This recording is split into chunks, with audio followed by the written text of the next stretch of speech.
All right, good morning and welcome to House Education Policy and Administration. I would like to begin with the pledge, and Representative Freeman, would you please lead us? I shall. Thank you for asking. I pledge allegiance to the flag of the United States of America and to the republic for which it stands, one nation, under God, indivisible, with liberty and justice for all. Thank you very much, and I call to order the hearing on House Bill 1183 relative to the mathematics requirement for high school graduation, and I call on Representative Ladd to introduce his bill. Thank you very much.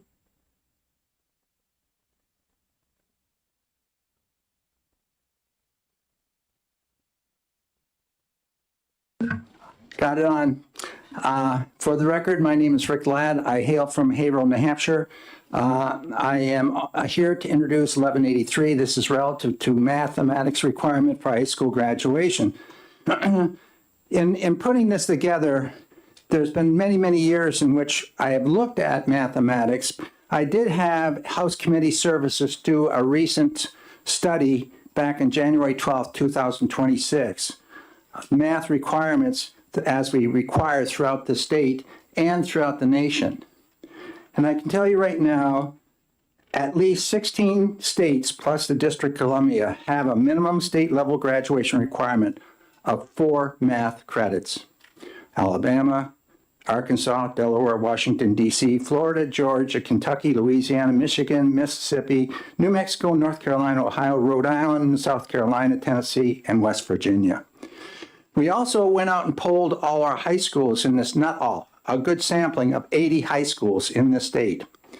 32 high schools are presently requiring 4 courses, not the embedded course, but 4 mathematics courses in that subject area.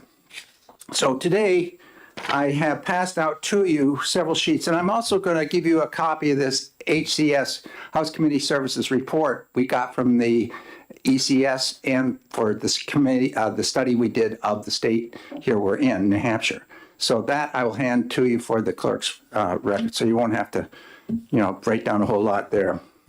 In the sheet which you have committee testimony relative to this bill, there are some dates that are bulleted as you go down through the page. And it just shows you the history since I've been here that I've been involved with New Hampshire and the teaching of mathematics in this state. In 2012, New Hampshire must reverse the disturbing trend of poor mathematics performance in high schools and minimize the need for remediation at the post-secondary institutions.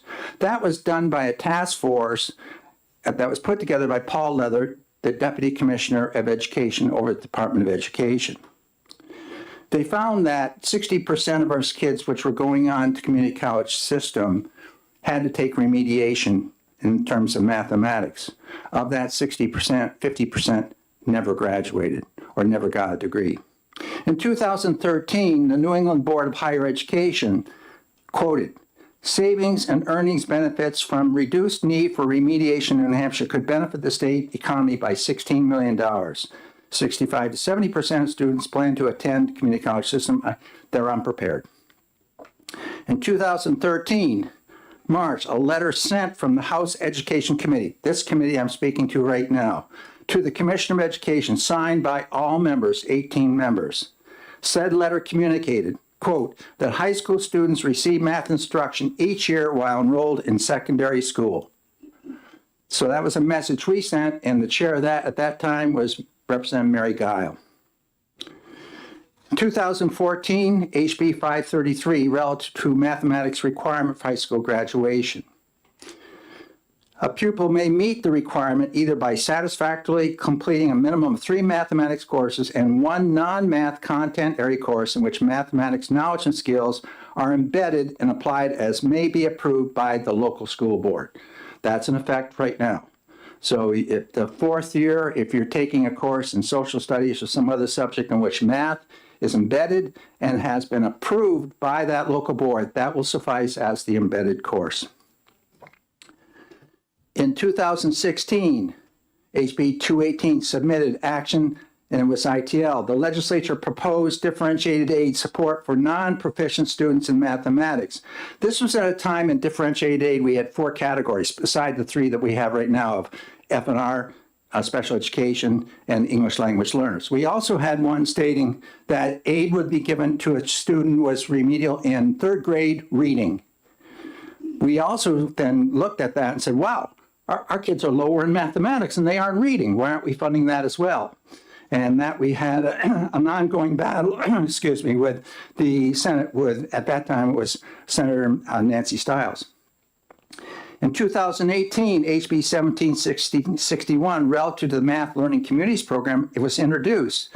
Students who score less than 63 at that time on the math AccuPlacer assessment then had the option of going into course 1 and 2.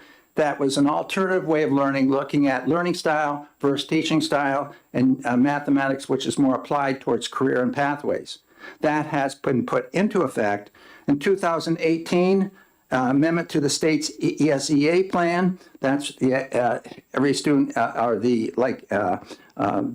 Elementary Secondary Education Act. The New Hampshire Department implemented a new assessment for mathematics, English language arts, and science in the spring of 2018. Over the next 2 years, we closely evaluate the early results of these assessments to ensure it is providing clear and accurate signals regarding the progress and challenges of our students and every educational community. COVID occurred right after that, and we heard that parents accurately started perceiving what was going on in schools. And they also saw that our students weren't doing well in mathematics. And that was not much of a change since the years at the very beginning when Paul Leather set up that task force. In 2021, there was an article in the Wall Street Journal. ACT test scores for college admission fall for the 5th year in a row. This is the first time the average score dropped below 20 out of 36 since 1991. We've been on a slide in mathematics, and we've seen that slide largely starting to occur when they are leaving or in the middle school.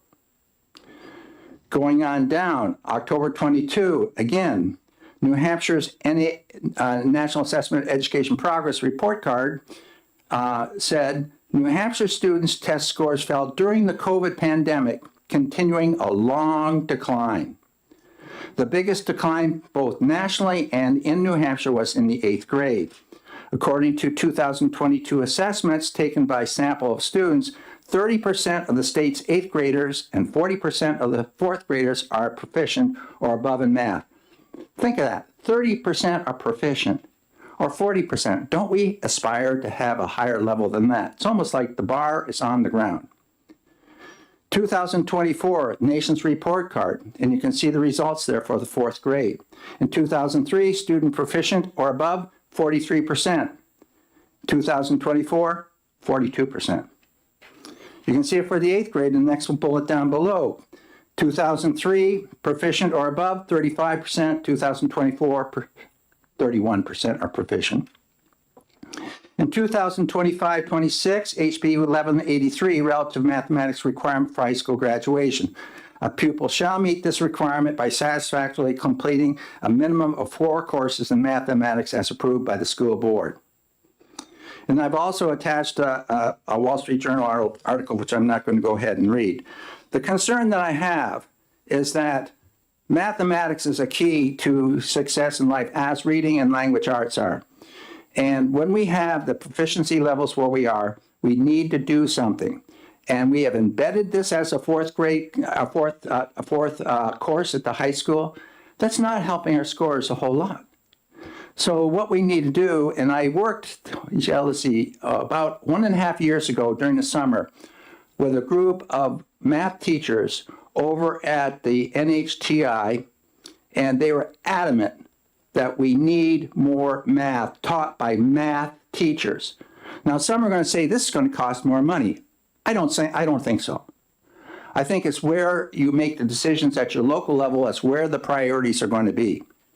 And the absolute need is we need students that know how to balance a checkbook. We need students to know how to multiply correctly, subtract correctly. We need to know how various formulas within mathematics, which you learn in algebra.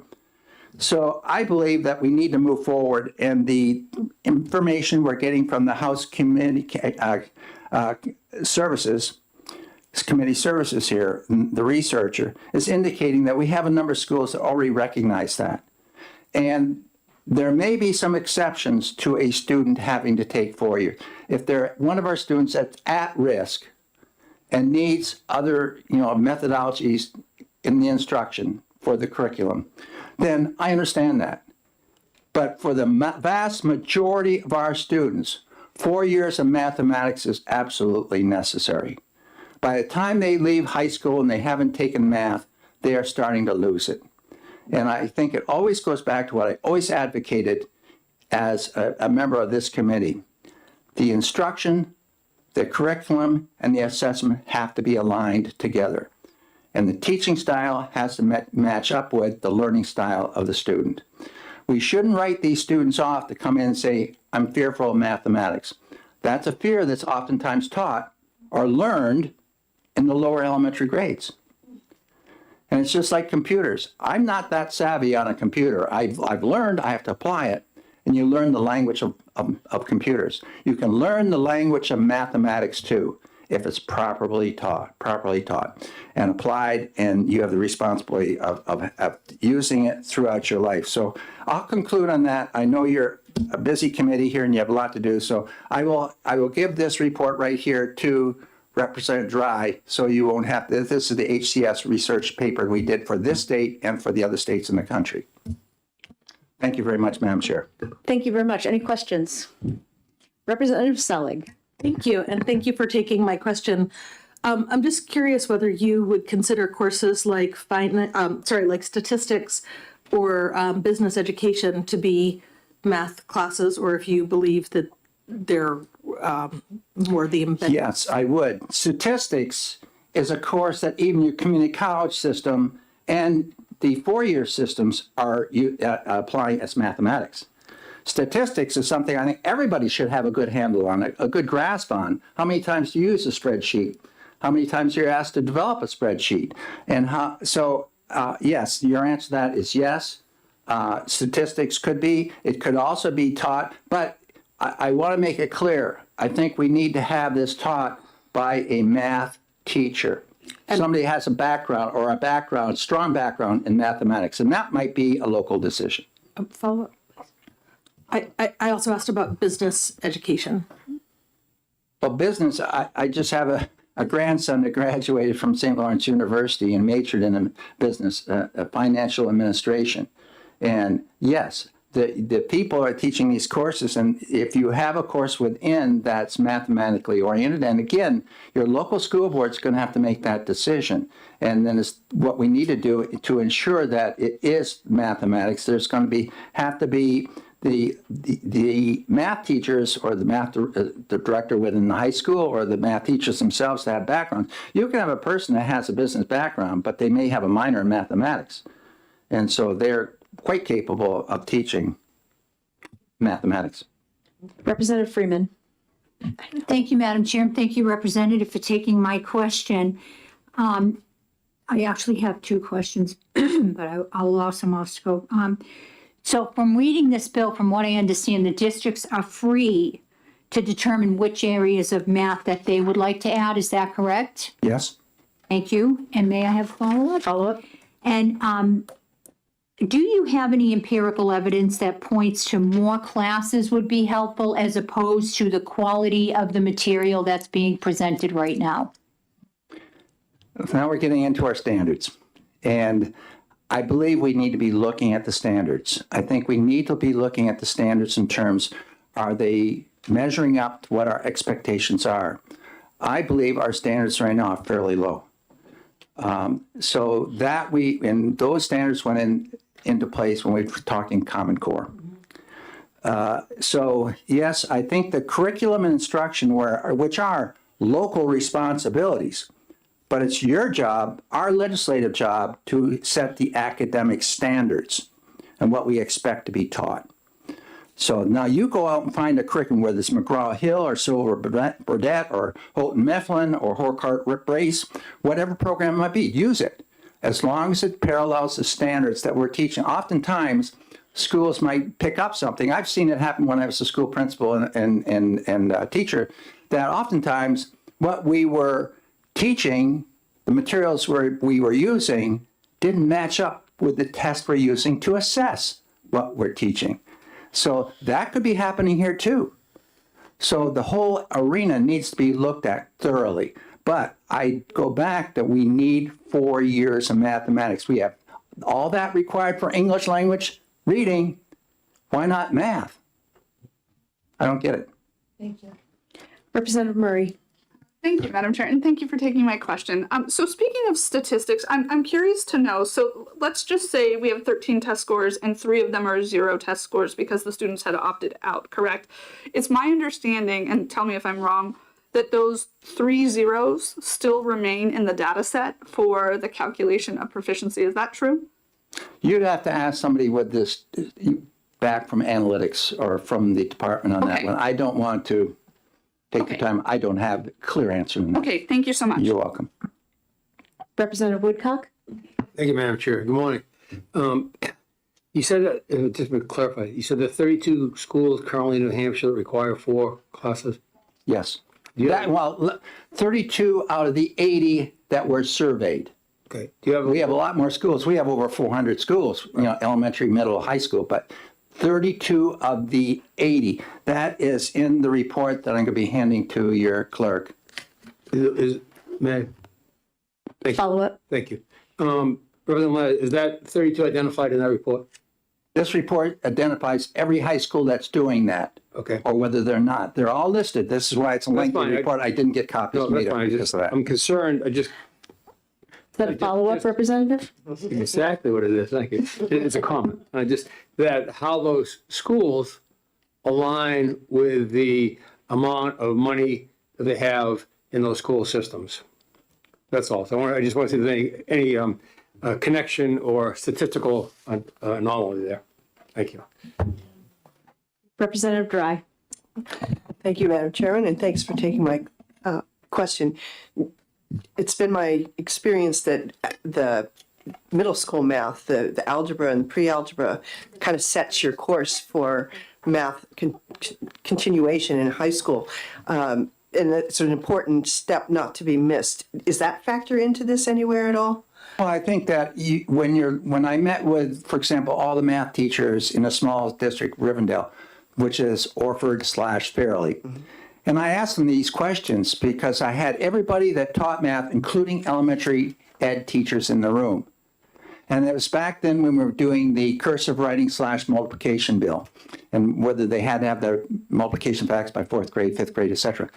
And I asked, does the high school math teacher in the math department ever meet with the other teachers in middle and elementary schools to ensure that the curriculum is aligned and leading towards the next step? They couldn't even get their heads together deciding whether a kid should have to memorize the multiplication facts or have some other methodology to learn those. And they said, well, that's a real good idea. Well, that to me was common sense when I started teaching back in 1971. And why we've lost some of this, I don't know. But I always thought that the basketball coach at the high school always worked with all his coaches coming up through to ensure that they fit his program or her program. We should do the same thing in math. Follow up? Yes, follow up. Okay. If we pass this, is there any way to address that? I think when you have a bill in front of you, which is dealing with mathematics, if I were chair, I'd be addressing every component. I'd be looking at those high schools that now have a 4-year requirement, looking at their achievement scores, looking at the type of test they're ascertaining that achievement is based off of, whether it's a key math or some other type of math test, or whether it's a statewide assessment. I'd look at every angle. This is important. We have folks that are coming at us saying our kids are not well prepared when they're leaving for the next step. When I went and worked with Upper Valley Press, which is a large company up in the Haverhill area, which does a lot of the printing for Dartmouth College, I asked the CEO, Kevin Shelton, what's his big concern? He said, the hardest part for me is finding somebody that has a level of 5th grade math. And here they are using geometry to lay all this stuff out in the printing. We need to ensure that students are coming out with a good understanding of these skills and knowledge and the concepts behind it, and then can put it to effect in the chosen career. Representative Cornell. Thank you, Madam Chair. Thank you for taking my question. Well, first, a statement. I think you used a small district to say that the math teachers aren't communicating. And I know in some districts on professional development, all the math teachers get together to discuss what they're doing in their classes. So that's one thing. But on the CTE Advisory Committee, which we were both on, one of the things we worked on was embedding math into the classes that the student was taking at the CTE program to enable them to be able to go, because if they couldn't do that, many students won't be able to go to the CTA program and take advantage of that. And I know you're a big proponent of more students going to the CTE program. So how will we fix that? Well, don't misunderstand on the first point you made that I looked at a small district. Yes, I did. That's a small district, and it's intergovernmental district at that. And so I'm not going to make that broad sweep that they're all like that. When a kid lines up and does something bad in the playground, we don't line the whole playground up on the wall. It's just one kid. In terms of what you're talking about, this career technical education, that also came out of the same district that I spoke to them about mathematics, where they were teaching chemistry in that small high school, which the high school is on the New Hampshire side of the river. And the CTE Center is on the other side of the river in Bradford, Vermont. And we were attempting, and we did attempt, and we did indicate that if the boards get together and look at those standards that are for the courses at the CTE Center and what you're doing in mathematics or chemistry. And we have now put in place where if the chemistry class or for example, the program being taught at the CTE involves those standards, they may get credit for that that chemistry course while at the CTE Center. It might take a couple of years or a couple of courses to do it, but it builds up and they get that credit. I believe that embedding is very, very important. We should continue to do it. We embed cursive writing in everything we do. We should. With printing, digital expertise in computer use. We now have computers in just about every course we're teaching now. So I believe also mathematics should be used in every course. You cannot be talking about history if you're not talking about mathematics too, of when and how many involved, et cetera, et cetera. Yes, follow up. So do you think your bill accounts for the CTE classes being allowed to embed the math class, and so they will still be able to go? Because it doesn't sound like it. It's I believe if your regional agreement has that you've agreed between the two boards, the sending boards and the receiving board, that this course at the CT Center offers the mathematics standards. And that's what we're looking at. We're looking at competencies. If you're able to achieve those competencies, whether it be math or any other course at the CT, then it should be the fourth year.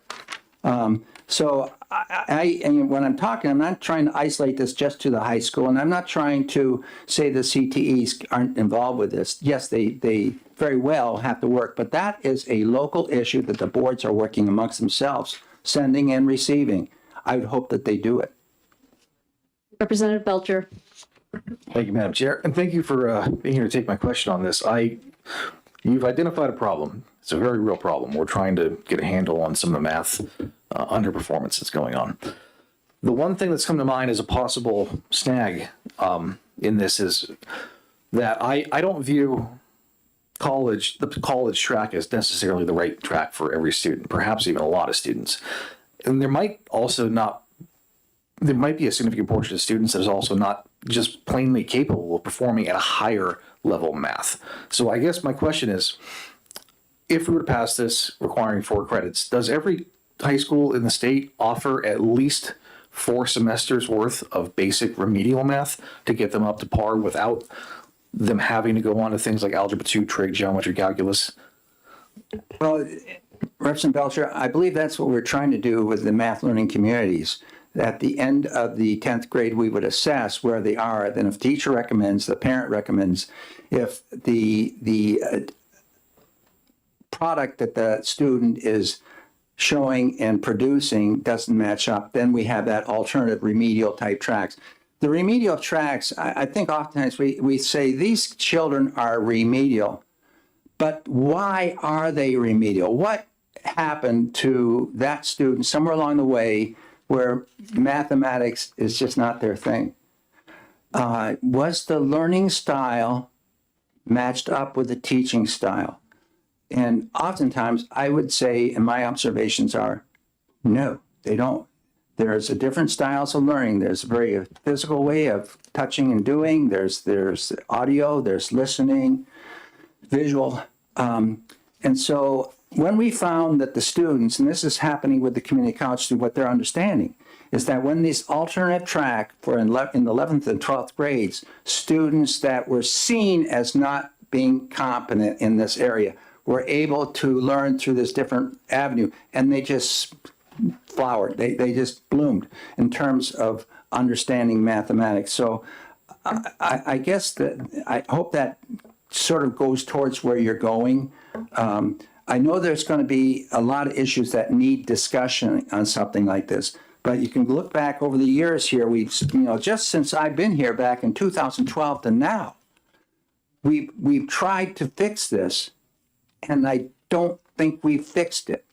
I would certainly look at those 32 schools, high schools in this state, which do have the 4 years, and finding out what are their achievement scores. I didn't have the time to do this. What are their achievement scores in terms of mathematics right now? What is as Representative Woodcock just mentioned a few moments ago, what is the funding level within those schools for the subject area? Who is teaching these courses? But when I talk directly with a room of 50 or 60 math teachers from these high schools that summer, not this past, but the previous summer over at NHTI, they were adamant in saying we need 4 years of mathematics. Representative Murray. Thank you, Madam Chair, and thank you for taking my question. So I too share a similar concern as Representative Cornell regarding the CTE language. I do not necessarily read it as allowing that program to operate.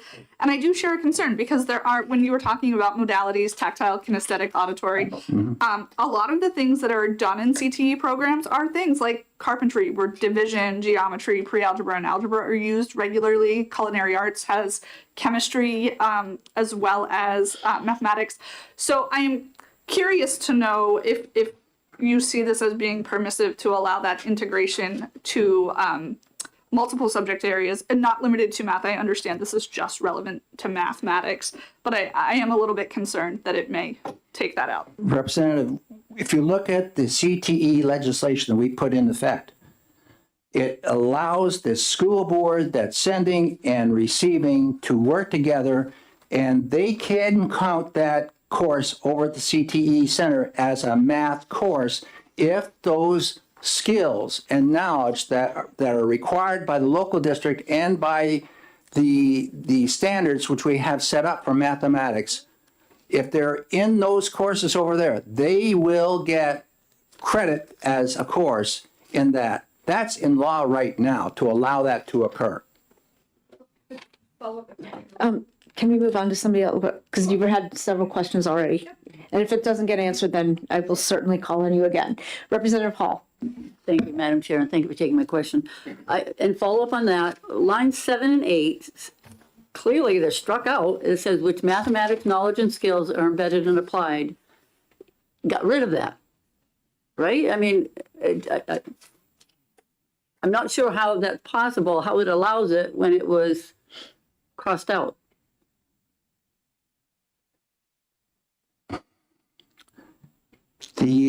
There is also statutory law in the CTE chapter. So you might want to look at that, where they're allowed to teach courses there. When we did this right here, the main thrust, and you may want to look at this and say, hey, if there's some ambiguity or some part of this which needs cleanup, fine. The main goal that I have is to change that 3 to 4. And quite frankly, I don't care where it's taught. You know, the whole purpose of this is to have students coming out that have that skill set. Is it follow-up or It's not false, it's a different one, but I think Representative Balboni's waiting and then. go ahead.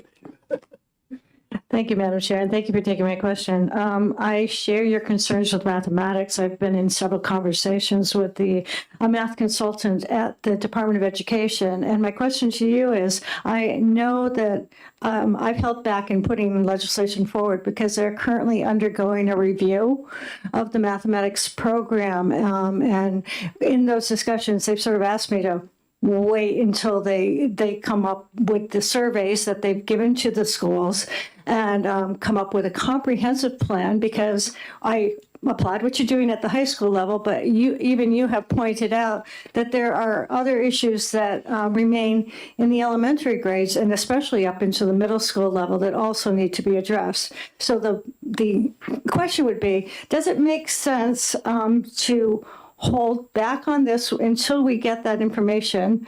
And I'm sorry, there was a second part to it. Oh, and have you consulted with the Department of Education regarding that study?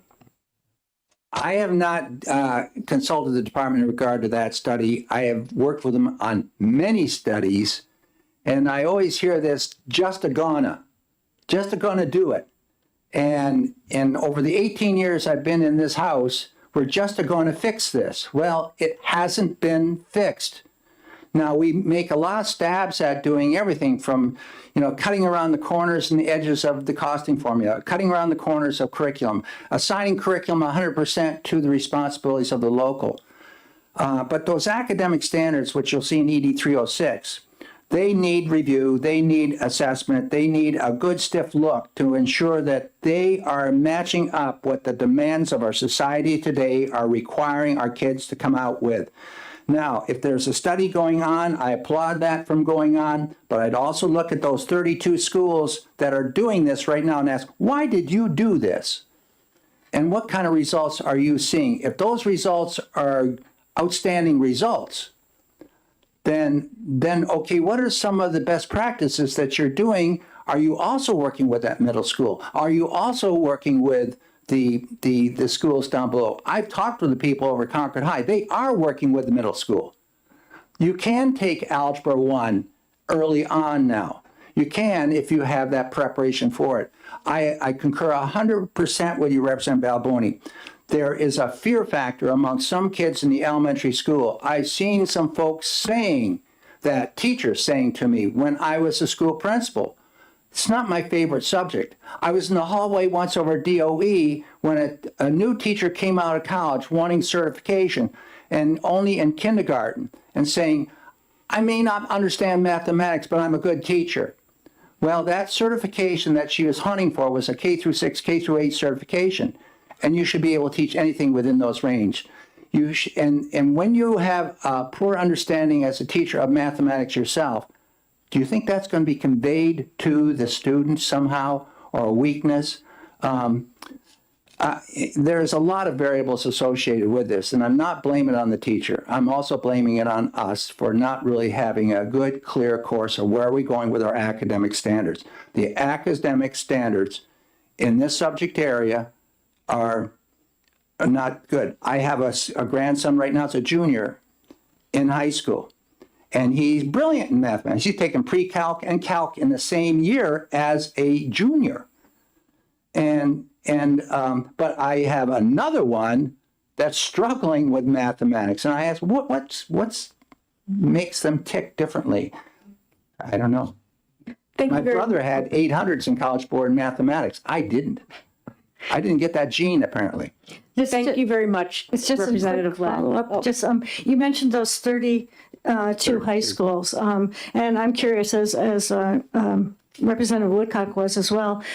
Do they have actual results going back that they can point to and say, we instituted that fourth course and it has made a difference? Because what I've noticed in my research is getting that feedback from the college level back down to our high schools is where we're missing, where schools are doing a good job and where schools are not doing a good job. So I'm wondering, is that information Just a available? quick follow-up, because I know your chair is trying to move on here. When we tried to track this too, when we were going back for the third grade reading, we wanted third grade mathematics. And we were trying to track cohorts of students, the same group of students in third, fourth, fifth, sixth, watching that group rather than separate groups. Because there's that saying in elementary ed, you know, you don't want to get the kids in every third year or fifth year. There's a class that comes through. It's a really difficult class. It's one where you want to go back and look at these schools, and if you're going to do that, I would track the cohorts, find out when they hit this, are there any changes?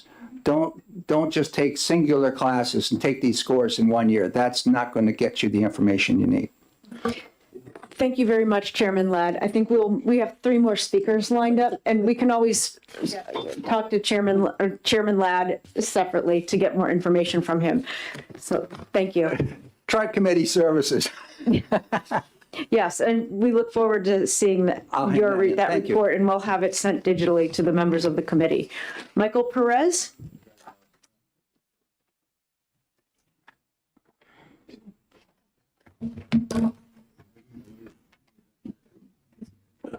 Good morning. Good morning. My name is Michael Perez, and I serve as the Associate Head of School at Pinkerton Academy in Derry, New Hampshire. I'd like to first thank you for the opportunity and express my concern as the school principal in regards to this HB House Bill 1183, which seeks to mandate a 4-year mathematics requirement for high school graduation. While the goal of this bill is likely to increase academic standards, it ignores the effective and modern systems many New Hampshire high schools have already built. More importantly, it undermines the goal of preparing students for life after high school by potentially taking away the ability to choose specialized learning paths that fit their career goals. There is a reason why it is called college and career readiness. Over the past few years, Pinkerton Academy, for example, and many districts across the state have invested significant resources and professional development hours into creating math-embedded curricula, which allows students to see the real application and the real use of mathematics. Currently, another example at Pinkerton, we have New Hampshire certified math teachers pushing into our CTE environments, working side by side with instructors in examples of electrical technology, welding, construction, computer science, and all the other CTE programs. A couple specific examples: an electrical student is learning stronger skills when calculating load, voltage drop, and circuit resistance. That's a foreign language to me, I'll tell you that. A welding or construction student is mastering complex geometry and trigonometry skills to ensure structural integrity. These students are seeing the real use of mathematics in everyday life and professional practice. Forcing these students out of these high-level real-world applications and back into the traditional theoretical 4-year math sequence is a step backward for the workforce development. The current system already works for our diverse student body. Our true college-bound students are already electing to take the 4 years of math, and often more. However, for those students whose post-secondary goals lie in the skilled trades or specialized technology fields, the current flexibility is so vital for their success in high school. If we mandate 4 years of traditional seat time in a math classroom, we are forcing our students to make impossible choices. A student shouldn't have to choose between a required 4th-year theoretical math and a high-level CT capstone that would provide them with a state-recognized industry certification or credential. College and career readiness means providing multiple paths to the same destination: a productive, skilled, and educated New Hampshire citizen. HB 1183 narrows that path into a single lane, disregarding the hard work our schools have done to integrate math into a fabric of our career tech programs. We urge the committee to trust the local educators and the robust embedded programs that are already successfully preparing our students. Let us keep career in college and career readiness. I respectfully ask you to rethink the House bill and to potentially the implications it could cause for the students of New Hampshire. Again, thank you for that time. I do want to address a couple things on top of that was already mentioned. I wasn't going to go into this, but it was mentioned here earlier by Mr. Ladd, and it was the cost to towns and school districts. And I respectfully disagree that this will be could be a very high cost for certain school districts to hire on more math teachers if we can find more math teachers. That's going to be the problem. The certification process, you can't just have a teacher just go and teach 5 more math classes. They need to be certified by the state of New Hampshire to teach math. To teach any core academic, you have to be certified. I'm assuming you all know that. That's frustrating to me when it says that there's $0 implications to districts or schools around the state. The amount of time that it also takes for teachers to become certified in the state is a long process, which is respected, but at the same time, it is a long process. And on top of it, we are not seeing people knocking down our doors to teach math or science in the state or any state across the country. So again, I just wanted to touch upon that. I think another statement that was made was that we're not taking this seriously, and I respectfully, again, disagree. I think schools across the state are taking this subject very seriously and trying to help these kids either get to college or get to a career that will make them, again, successful citizens. So thank you. Thank you very much. Questions? Representative Salig. Thank you very much, and thank you for taking my question. Our committee has another bill that we have heard but not yet voted on to revise the standards at this point, but at the DOE to update standards. So thinking about that and also thinking about students who may learn differently, right? Whether it's that they're exceptional learners or that they have learning challenges. Could you explain how both changing standards and whatnot might impact the necessity or lack of necessity for this bill? Well, I think for the accelerated learner, we already have the systems in place. We have the pre-calc, we have the calc, we have the AP calc, we have the classes embedded for those learners already. So now we're saying, if we're going to add in a 4th year of math, we are, and I believe there was somebody that mentioned, do high schools across the state have more of the classes that are more a lower level, maybe spread out a little bit? Some schools, yes, like with Algebra 1, many high schools will have an Algebra 1A, an Algebra 1B that will go over 2 years. But by doing that, there are going to be some, to get a waiver to graduate high school, you need to, if it's in the standards, you have to have those standards to graduate from high school. So we would have to, again, hire more math teachers to be able to teach those. We're going to have to break up geometry. So that's another 2 years. So we could potentially do that, but where are you going to find the educators to do that? So that's going to be the hard part. Representative Cornell. And this is just a quick statement from being on the CT Advisory Committee. Your director and program are wonderful. She's amazing. Yeah. She's absolutely amazing. Yeah. Any further questions? Seeing none, thank you very much. Thank you. Jerry Frew.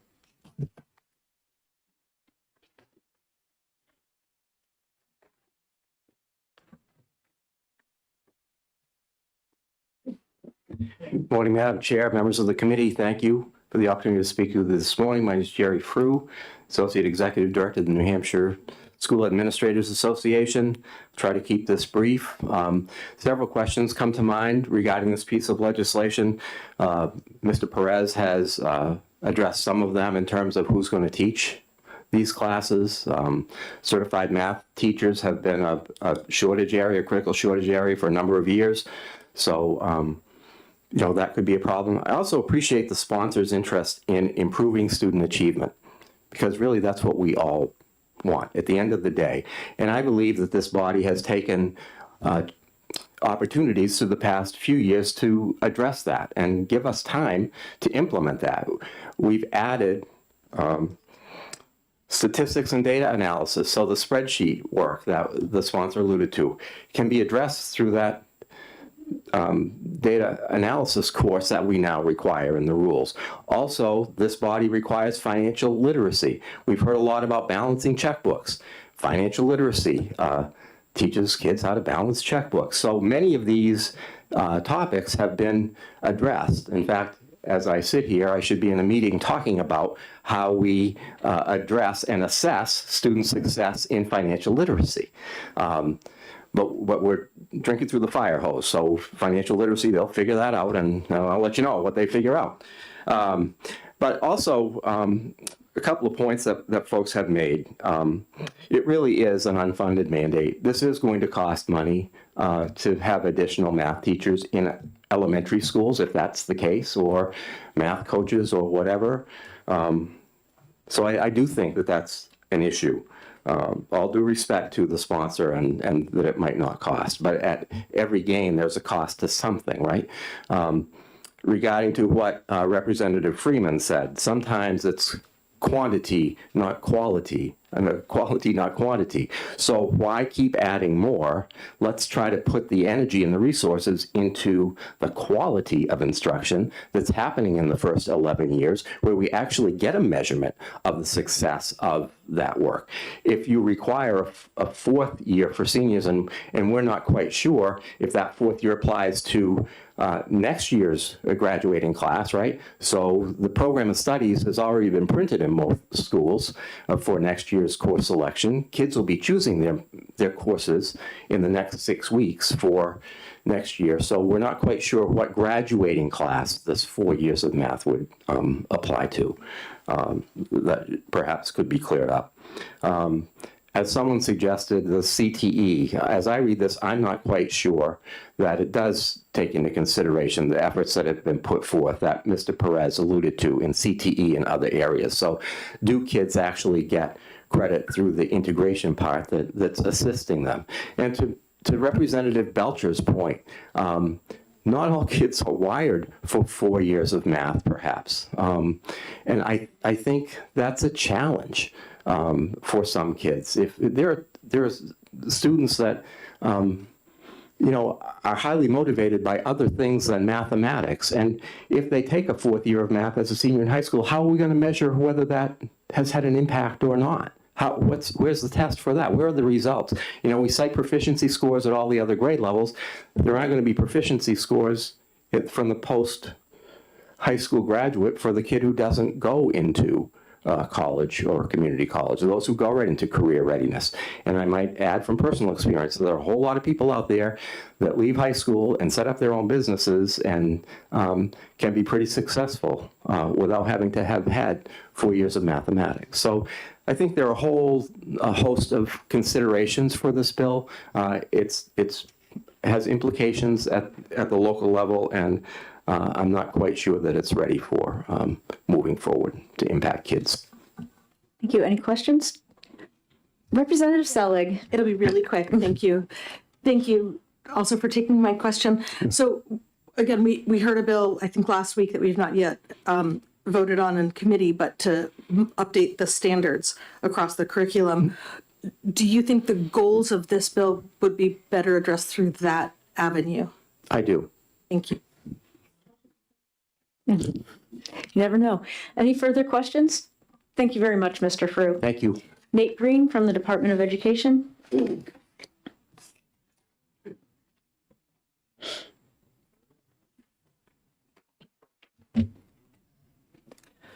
Good morning. I'm Nate Green, Division Director with the New Hampshire Department of Education. Just a couple of things on this bill. The concern that I have in the striking out of the embedding mathematics content and knowledge in there, taking that piece out really leaves behind a statute that says you need 4 years of traditional math courses. That would be a math class taught by a certified math teacher. I don't see any other flexibilities that would allow you to get those math competencies in a CTE course or in a business or finance course or a science course. For example, in a previous life, I was a high school chemistry and physics teacher. I had many students that their senior year, they would take calculus-based physics with me. That was a science credit, but for them, it counted as that fourth year, and they were able to have other courses on their load because there's a lot of obviously calculus embedded in calculus-based physics. I think with the changes here, you would not see that same flexibility. And so, I just want to make sure that that is the intention if this is to go forward of this committee. The second piece is actually something that we've struggled with over the last couple of years, and that's the first sentence of the current statute. So it says requiring a high school pupil to attain competency in mathematics for each year in which he or she is in high school. And we have had in the past students who have doubled up on math. Let's say in their sophomore year, they're really advancing. They know they want to move forward. They might be on par to graduate their junior year, or even they want to maybe take some extra science courses or extra liberal arts courses when they're in their senior year. So they may have 4 credits of math by the time they're a junior because they doubled up. But that requirement that they take a math course every year that they're in high school means that they have to fill one of their credits their senior year with a math course, even though they've already met the 4 credit requirement. So that's always that's not necessarily specific to this particular bill, but I'm bringing it up because we're talking about this bill, that has impacted some of our gifted and talented students who meet the 4 credit requirement prior to getting to their senior year. And depending on the school district they're in, end up being forced to take a 5th credit of math to meet this every year you're in high school requirement. So those are just the 2 things I wanted to bring up from the department, and I'm happy to take any questions. Thank you. Representative McDonald. Thank you, Madam Chair. Thank you for taking my question. The sentence you had mentioned, each year in which he or she is in high school, is that the same requirement for English language arts, or am I mistaken? It may be in the minimum standards. I know that this statute is more prescriptive when it comes to math rather than ELA. I don't think we have a similar statute like this one in ELA, but I would have to go back and take a look at our statutes. Okay, thank you. Representative Woodcock. Thank you. Good morning. Good to see you again. Just 2 things. If I recall, during the DOE training, if I recall when you folks were speaking about English language arts and math, that you said the DOE has recognized the concern and is now focusing in the near future on more of the math problem issues and concern. Was that accurate to recall that? Yes. Okay. May I ask one more? Follow-up? Yeah, exactly. Thank you. How did I know? Can you tell me the last time the 306s were changed in mathematics or reviewed? So, yeah, and if I can be a little bit expansive in my response to your question, when we talk about standards, there are 2 ways that standards are defined. You have the minimum standards for public school approval, it's the ED 306s or state regulations. Those say things like you have to teach math, you have to have a K-12 math program, you have to have so many credits of math to graduate. Separate from that, we have state academic standards. And those are the standards that were adopted, I believe, in 2015 or 16 that are math and ELA standards. The minimum standards require us to have academic standards, but the 2 things are separate from each other. So the minimum standards were revised just about a year or so ago by the State Board of Education, but the state math standards have been in place for about 10 years. Okay. Thank you. Thank you, Madam Chair. Representative Hall. Thank you, Madam Chair, and thank you for taking my question. I'm just curious on line 3, requiring a high school pupil. Is that like do you think that's public school, private school, charter schools? Is that for all high school kids? Who is that for? Do you have a sense? I would probably have to go back and look to see where this particular paragraph is situated within the larger chapter law. I know generally when we're talking about things like credit requirements, we interpret them in light of the 306 minimum standards, which are applicable to public schools, because that's where the state board has more broad rulemaking authority. Non-public schools tend to have a little bit more flexibility when it comes to things like setting their graduation requirements. But again, I'd probably have to take a look back at the larger chapter that this particular paragraph sits in. Thank you. Representative Murray. Madam Chair, and thank you for taking my question, Mr. Green. I am curious, and going back to the conversation about data sets for proficiency rates, do we as a state still keep a 0 opt-out test score in the data set mixture when calculating that proficiency rate across the state? The answer is yes and no. So we do it both ways. When we report out proficiencies, specifically just the percentage of students, it's a percentage of the number of kids who took the test. So in that case, it's not counting any students who would have been required to take the test but opted out. When we measure whether or not a school has met their accountability indicators, those students do count as a 0. And so if a school is being identified as a CSI or a TSI school, that's where the zeros are kept in, and schools are penalized for students for having not taken the test. I will say when we're talking about high school, because here we're sort of talking about credits and high school math and ELA. So those proficiency scores are the student scores on the SAT, which is typically taken their third year of high school. Right now, we have probably around an 82% participation rate. So there's just almost about 20% of students in the state opt out of taking the SAT. Representative Balboni. Thank you, Madam Chair, and thank you for taking my question. I'll go back to the question I asked Representative Ladd, which was about the revision or the collecting of information that's currently taking place in the area of mathematics, Department of Education. Do you have any update on that? Do you know where they are in that in terms of coming up with a comprehensive plan as part of what we've been mentioning before, updating the standards as well? How does that fit in? I don't have an update on the specific math state plan. I know that that's being done within the Division of Learner Support. Sorry. Is it essential?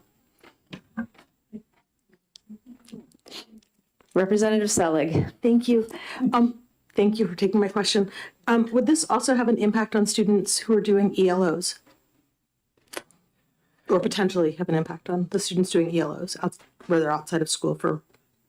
So where it could have an impact is if the ELO itself is not specifically categorized as a math ELO and the student is earning a credit for that, I could see a potential impact from this. If the ELO itself is being counted as a math credit and is primarily mathematics standards, then I think it could potentially fit in here. That probably have to be determined by the school principal. Thank you very much. Thank you, Nate. Thank you. Caitlin Bernier.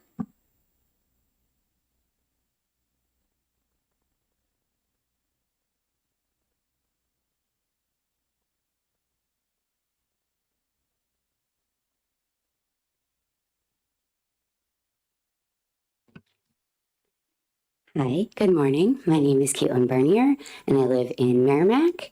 I wasn't planning to speak about testify about this one specifically, so I don't have too much written, but I did want to speak from a standpoint of somebody that has some special ed background, students that are maybe in like Title I for math in elementary school are put in are maybe on an IEP for math, a specific learning disability in math.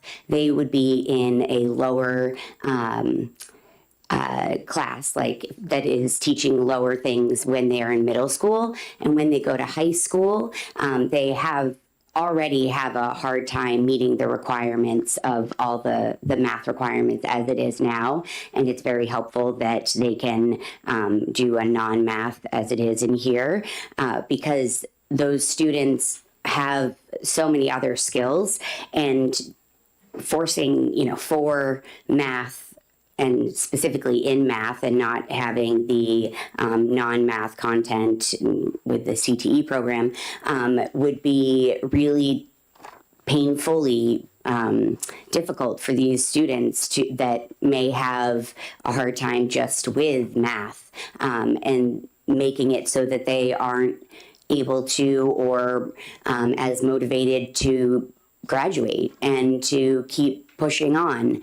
I think that it is well intended to improve our math scores. I mean, we're 2025 preliminary statewide results is 44% of students grades 3 through 8 are proficient in math, and we are working on that in my own district. But I think that if we are to mandate for and remove the ability to satisfy this by including a CTE program, we're not thinking of everybody. We're just kind of focusing on the fact that we want to improve math, and not that maybe some learners are able to improve math and we want them to be motivated to be in school, and there's only so many hours in the day, and they want to be able to take other courses and things that motivate them for their future, and maybe that's in the CTE program. And if we're removing that opportunity, we might have a decrease in participation in the CTE programs, and also students finding the value in it and realizing maybe this is something I'm really great at and I can do, and this might be my pathway. So I absolutely agree that math is something that we need to improve as a state, and on a local level, I think that is something that is also needed to be done. But I don't want to be short-sighted in thinking of all of our students. And also, I just wanted to end with last time I testified here, you asked me to let you know if there was any unfunded mandates, and this would be one.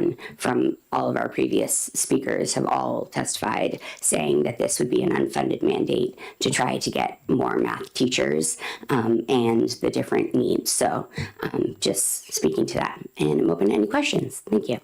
Thank you very much. And with that, we will conclude our hearing on House Bill 1183.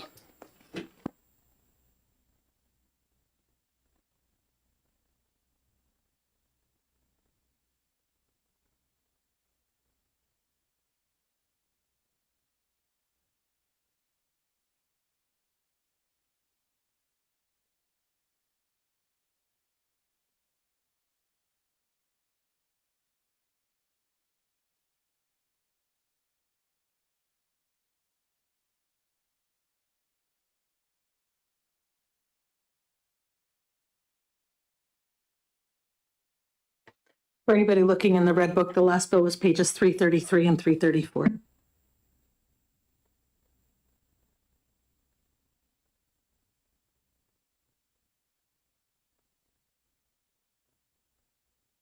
Madam Chair? Madam Chair, is it possible at some point during the week that the rest of the committee could get a copy of that document that Representative Ladd? Yes, I will have it sent electronically to all the members. Okay, thank you.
I call to order the hearing on House Bill 1836 relative to the input-based accountability system requirements and enforcement, and I call on Representative Ladd to introduce this bill.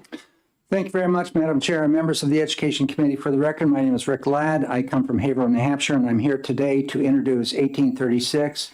This is relative to the input-based accountability system we sometimes call IBAS requirements and enforcement. Within our statutes in 193, there are two ways that school districts must report using the IBAS, the input-based accountability system, which includes a narrative report, and the PBAS, which is the performance-based accountability system, which is the assessment which we give and statewide. Now, this bill is dealing only with IBAS. And why I brought that forward to you is that in talking with the folks over the Department of Education, I asked one day, what happens if a school district doesn't send an IBAS report in annually as they're supposed to be doing on January 15th? The answer was, we have no hammer. We have no way of making sure that report gets in. Unlike when you look at your chapter 198 in school law, dealing with school money and district taxes, if a school district or city or charter public school or public academy does not send in their financial report annually, the commissioner can withhold future funding. There's a hammer. But that's not applicable to other areas like the IBAS report. Now, I also got another report which is reflective of the IBAS accountability system. You can get it online. I'll give a copy to the clerk, which shows the schools that report in that 2024 year. And within that report, there is a portion you'll see on the sheet there in the middle. You see a little table there, the compliance numbers by school levels. Now we have elementary schools 294, middle schools 70, and high schools 83 at that time. And it shows you how many schools fully comply, partially comply. That means partially comply. You're referencing back to those standards 193E2A, and then you're looking at 193E3B. Those have the specific criteria for an adequate education. You've looked at them many times. You can go right down through all those 13 areas. You may have a deficiency where you're not using that or conveying that, you're not compliant with those standards, and that's so noticed by the school district that received this survey, which is due January 15th. And you can see that there's some that partially comply because they may not be complying in terms of teaching the Holocaust, teaching about digital learning, teaching about mathematics, teaching about health. And that's noticed in their survey materials, which they send back. But you have another area, did not submit. And I was very anxious to see what my district was doing in terms of the IBAS report back in this year. I looked it up. Oh, the middle school and the elementary school did not submit. And then I went to the commissioner and said, what can we do to get that report? She said, we have nothing in statute that allows us to get that material. We can send letters, we can send warnings, we can do all that. Unlike the chapter which deals with school taxes, where they can withhold money. So what this bill does, it requires all schools to complete the IBAS survey/narrative report, because back in 2024, there was an additional narrative saying, what are you doing? How are you doing it? Etc. That's in that narrative report. We also have another part of our statute, which I, in fact, put in legislation years ago, where a school that's an accredited school may use the NEASC report. The New England Schools and Colleges report, where their accreditation comes from, they have a report. And oftentimes within the report, they're told by the accrediting institution or a group that there's some areas that we recommend for change. And then so you have subsequent reports to go in with those recommendations and a status report to NEASC. What those reports are, though, they're not paralleling what the department needs. And the department's recommended to me that they eliminate the NEASC report as an acceptable way of answering to the IBAS, input-based accountability system. All school districts and schools need to report an IBAS report. That's what this does. The NEASC report will no longer suffice for the IBAS report. The commission shall be authorized, and this is the important part, it's the other end of where we are with the taxes, shall be authorized to withhold grant funds from a public school or a district until such time the IBAS report is submitted. As some of you may recall, I've mentioned many times when I've chaired the Public School Infrastructure Commission, when Perry Plummer and I were addressing this back when Governor Sununu put the group together, there were some schools coming after grants. We told those schools, if you want a grant, get your emergency management plans in. Within 2 weeks, we had them all in because they were chasing the carrot. They were chasing the money. They wanted the grants for securing and safety in their schools. When these grants are due, the department can't keep saying, send it in, send it in, send it in, and it never comes in. And that has happened in numerous situations, including a serious situation which has occurred along the Connecticut River. And you're all familiar with the district I'm talking about. The warnings were issued, but there's no hammer. And so what this does provide the authority to the department to say, if you don't submit your IBAS report, boom, you won't get any more funding, grant funding. This is not holding back adequacy. So don't confuse it. Adequacy is the left-hand side of the formula, base in the 3 differentiated areas. The right-hand side is the fiscal capacity and extraordinary needs grant. Those are the things that can be held back. But once a district hears, we're going to hold that back, I guarantee you, their report would be in. They may have something that says we're partially complying. That's fine. The report is coming in. But when they blatantly do not hand a report in, and they're in statute supposed to be doing this, the commissioner needs something to say, get it in. Thank you. Thank you. I will also provide dear clerk this copy right here. Thank you. Of that. Representative Murray.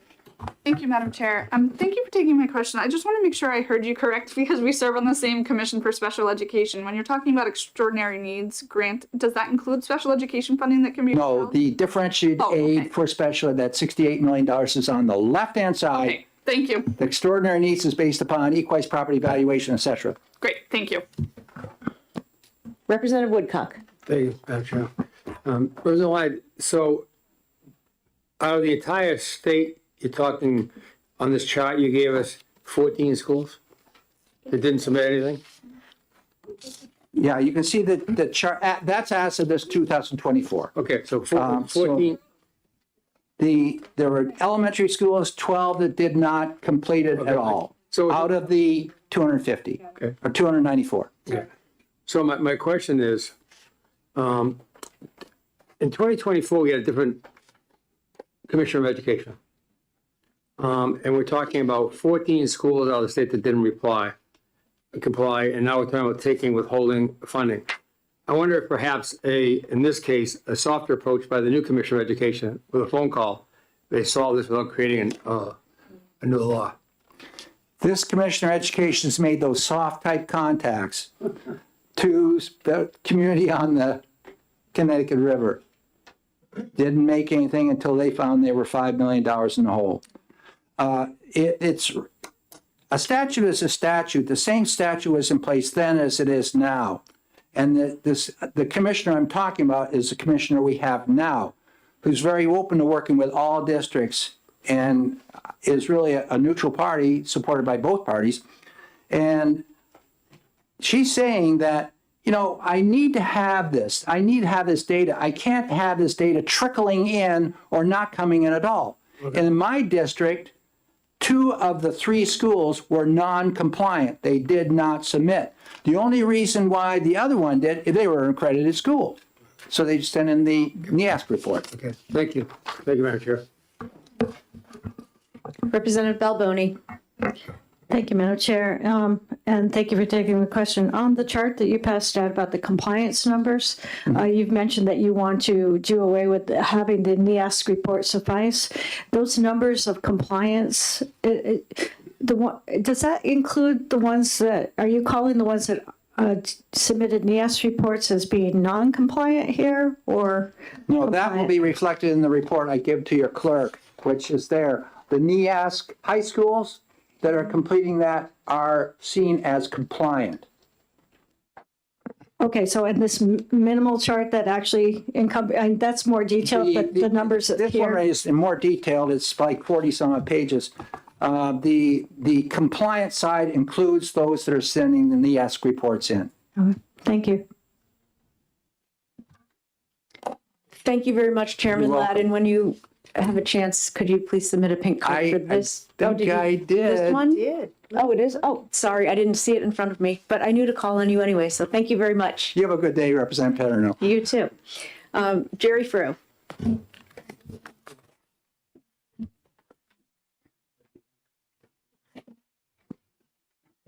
Morning again, Madam Chair, members of the committee, Jerry Frew, New Hampshire School Administrators Association. I have a couple of questions as it relates to the implementation of this bill.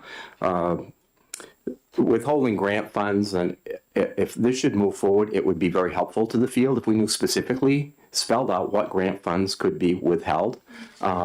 Because I think there's an assumption that everybody understands what the grant funds are, but in law, you know what that means, grant funds, who knows? And at some point, somebody's litigating what funds were withheld or not withheld. But I was curious in the report that the sponsor referred to in terms of IBAS compliance status and the schools who were not in compliance.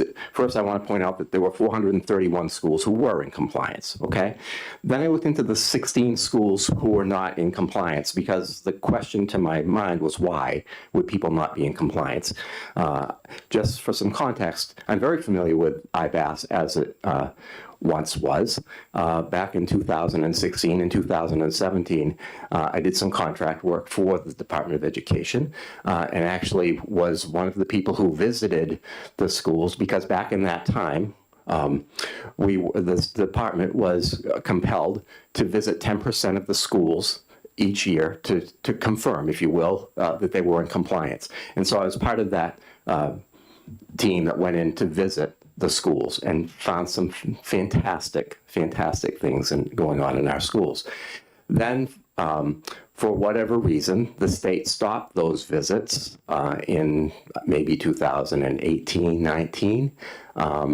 I don't know why.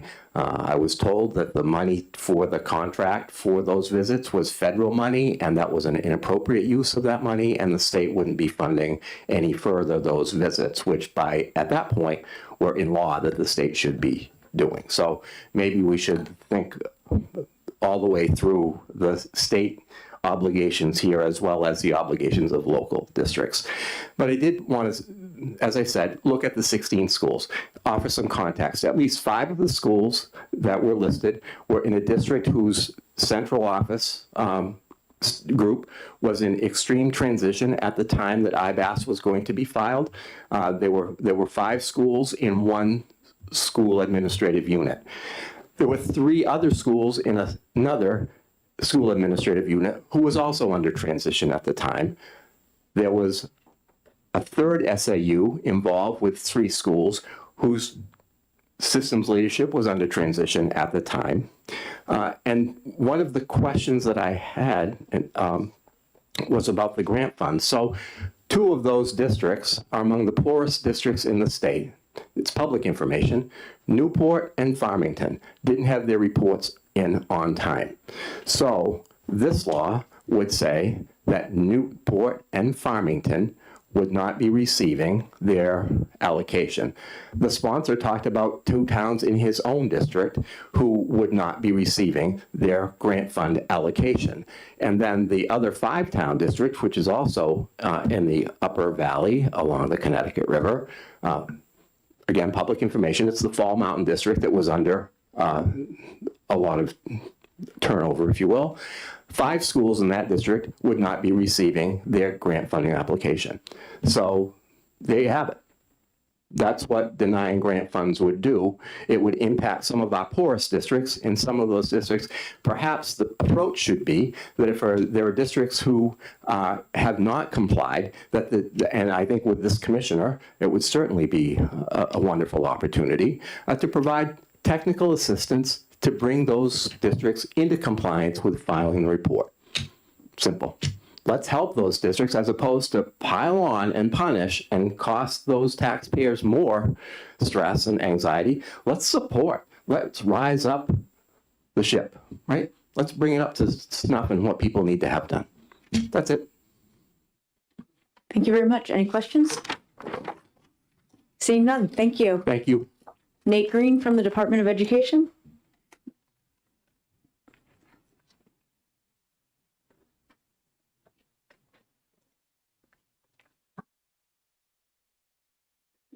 Good morning. Again, Nate Green, New Hampshire Department of Education. Just one thing on this bill, and it's already been said by the last couple of people. The department would just request that grant funds be defined explicitly within the statute, so that the department would have a good understanding of what specifically is being withheld. I think just putting grants is far too vague of a term for withholding monies from schools, and that's the only thing that I have on this particular bill. Any questions? See, Representative Murray. And when you, thank you for taking my question. And when you were talking about grant funds, are you meaning, I guess this is my question, could you interpret this as state or federal grants or both? I would not know how to interpret this. You're welcome. Representative McDonald. Thank you, Madam Chair. Thank you again for taking my question. Representative Ladd provided data of the number of schools that are not compliant in 2024. Is there any way the department can see if it's the same schools that are not compliant year after year, or is it just like a one-time a school district missed a report? So this particular report, and thank you for the question. I'm going to get better about thanking each of you for questions. Just want to let you know. It's on my bucket list. This particular report in statute is done every even-numbered year in January. And so we're in the process right now of currently collecting the surveys from schools and hope to have a similar report to this one that was published in 2024, published sometime in the next month. And at that point, we could take a look at the numbers to see if the same schools didn't submit it, if there are other schools that didn't submit, or cross your fingers, everybody submits it. Thank you. Thank you. Being no further questions, I conclude the hearing on House Bill 1836.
I open the hearing on House Bill 1829, modifying the definition of persistently dangerous schools, and I call on Representative Freeman to introduce the bill in the absence of the prime sponsor.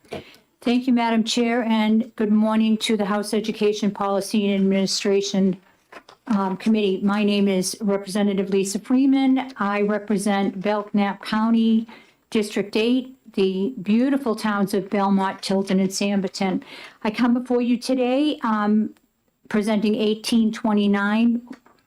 This bill adds incidents of physical harm and persistently poor academic performance as qualifying acts that can make a school persistently dangerous. If you notice in the text, what's being added is on line 11. Letter G, incidents resulting in physical harm, including simple assault under RSA 631:2-A, reckless conduct, et cetera, et cetera. Doing a little, even though this is not my bill, I am a co-sponsor, but doing a little investigation, I found that this bill actually is in alignment with a U.S. Department Education memo that was sent out on May 7th, 2025, that will align the state with the federal level around ESSA Section 8532, unsafe school choice options. I actually would like to print that out and give a copy of that to everyone. But basically what this bill does is align us with the ESSER recommendations. I won't be able to answer any questions, I'm sorry to say, but upon seeing that, I think that makes a little more clarity with this bill. Thank you very much. I call on Barrett Christina.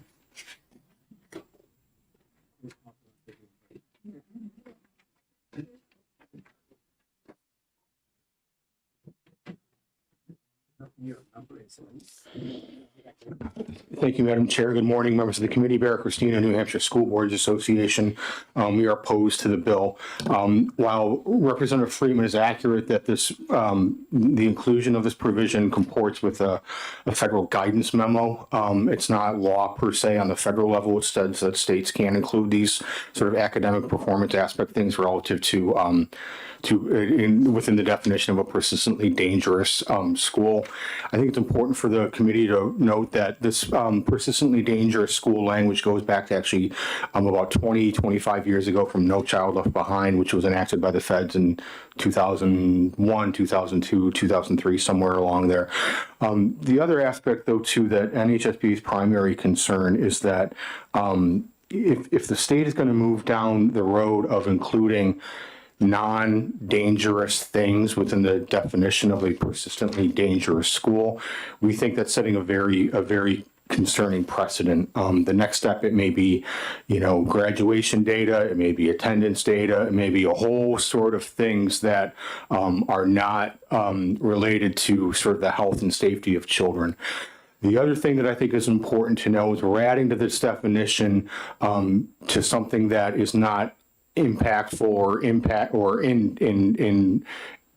not impacting New Hampshire schools, I guess is the best way to say it. I looked at the Department of Education, New Hampshire Department of Education website. I did some Googling. No schools in New Hampshire are currently deemed persistently dangerous schools under the current definition. So if we're not having any schools that are, deemed persistently dangerous under the current definition, I'm not sure why we need to add academic standards to something that has nothing to do with the health and safety of kids. So with that, NHSBA opposes the bill, and I'm happy to answer any questions. Thank you very much. Representative Woodcock. Thank you, Madam Chair. Just a couple quick ones. And looking at the new additional lines on this, I have a hard time identifying how many assaults, how many incidents, how many harmed, and the co-sponsor wasn't taking questions. So do you happen to know what the numerical number would? Yeah, so if you look, I believe the answer to your question, Representative, is on line 3. A persistently dangerous school is a school in which 3 of the following acts have occurred as separate incidences during the period of one school year for 3 consecutive years. I think that may answer your question. Is that how many? So that would be Follow up? Yes, I was actually trying to get I should have Representative Ladd's math thing here. So we're talking 3 in 3 years out of 10 categories, 9 categories. So that would be how many? I mean, so 3 out of 3, 9 incidences over 3 9 years. incidents on a school system that has 10,000 children, 10,000, right? I mean, 10,000 kids in Manchester and 10 in some other Still working on the communities. same question. There's still a follow-up? No, I'm trying to get the same math right. So it's having been in a high school, I can't imagine 9 incidents over 3 years of under our current situation when youngsters, particularly in high school, get into it with each other.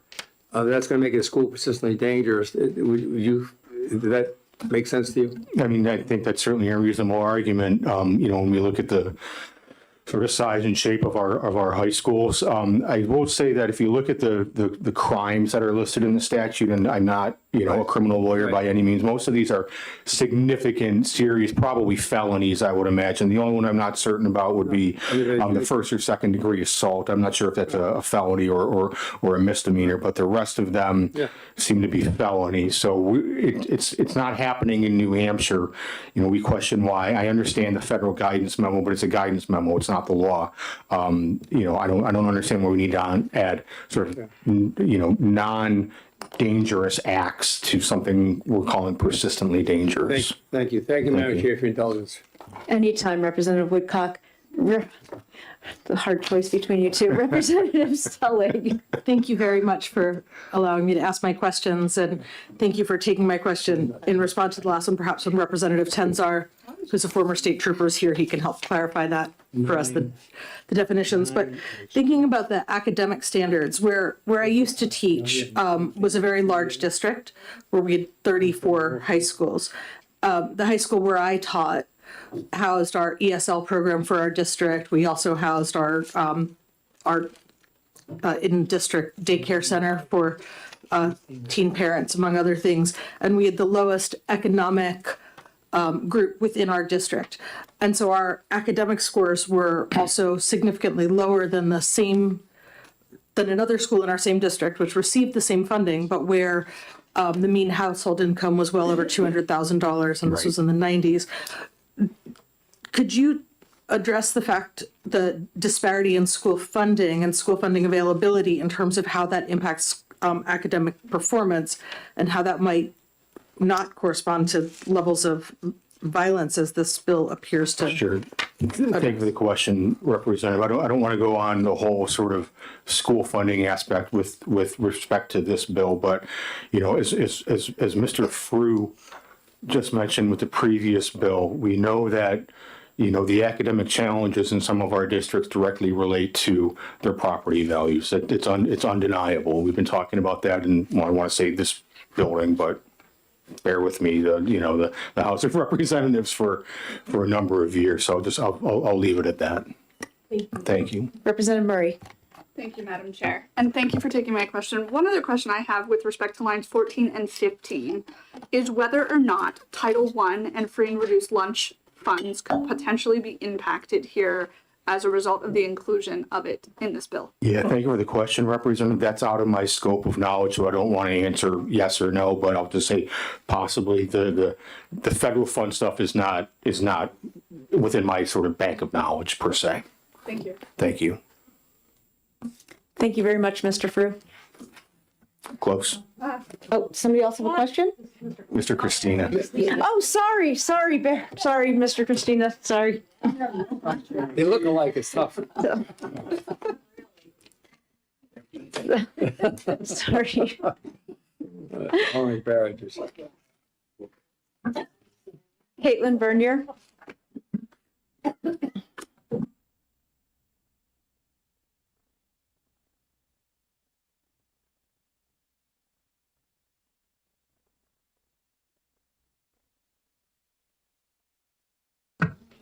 Hi, my name is Caitlin Vernier. I live in Merrimack, New Hampshire. I am speaking in opposition of this bill. I have concerns that adding the two amendments with the poor academics and having things like one incident of physical harm or student hazing, especially in a large district, is going to have a negative impact on our local schools and possibly their funding. It would also, under 20 USC 7912 requires New Hampshire to allow students in such schools that are deemed persistently dangerous schools to transfer to a safe public school. And this would negatively impact our schools that are lower income or have lower property values, as was just discussed. I also wanted to mention that having a SRO was something that is included in this, and that is a cost to school districts, especially a school that is a district that is looking to cut, in areas administrative or ones that aren't working academically with students. This is adding or mandating that an SRO be a cost that the districts have. That is all that I have. Thank you. Thank you very much. Any questions? Seeing none, thank you. I call on Nate Green from the department.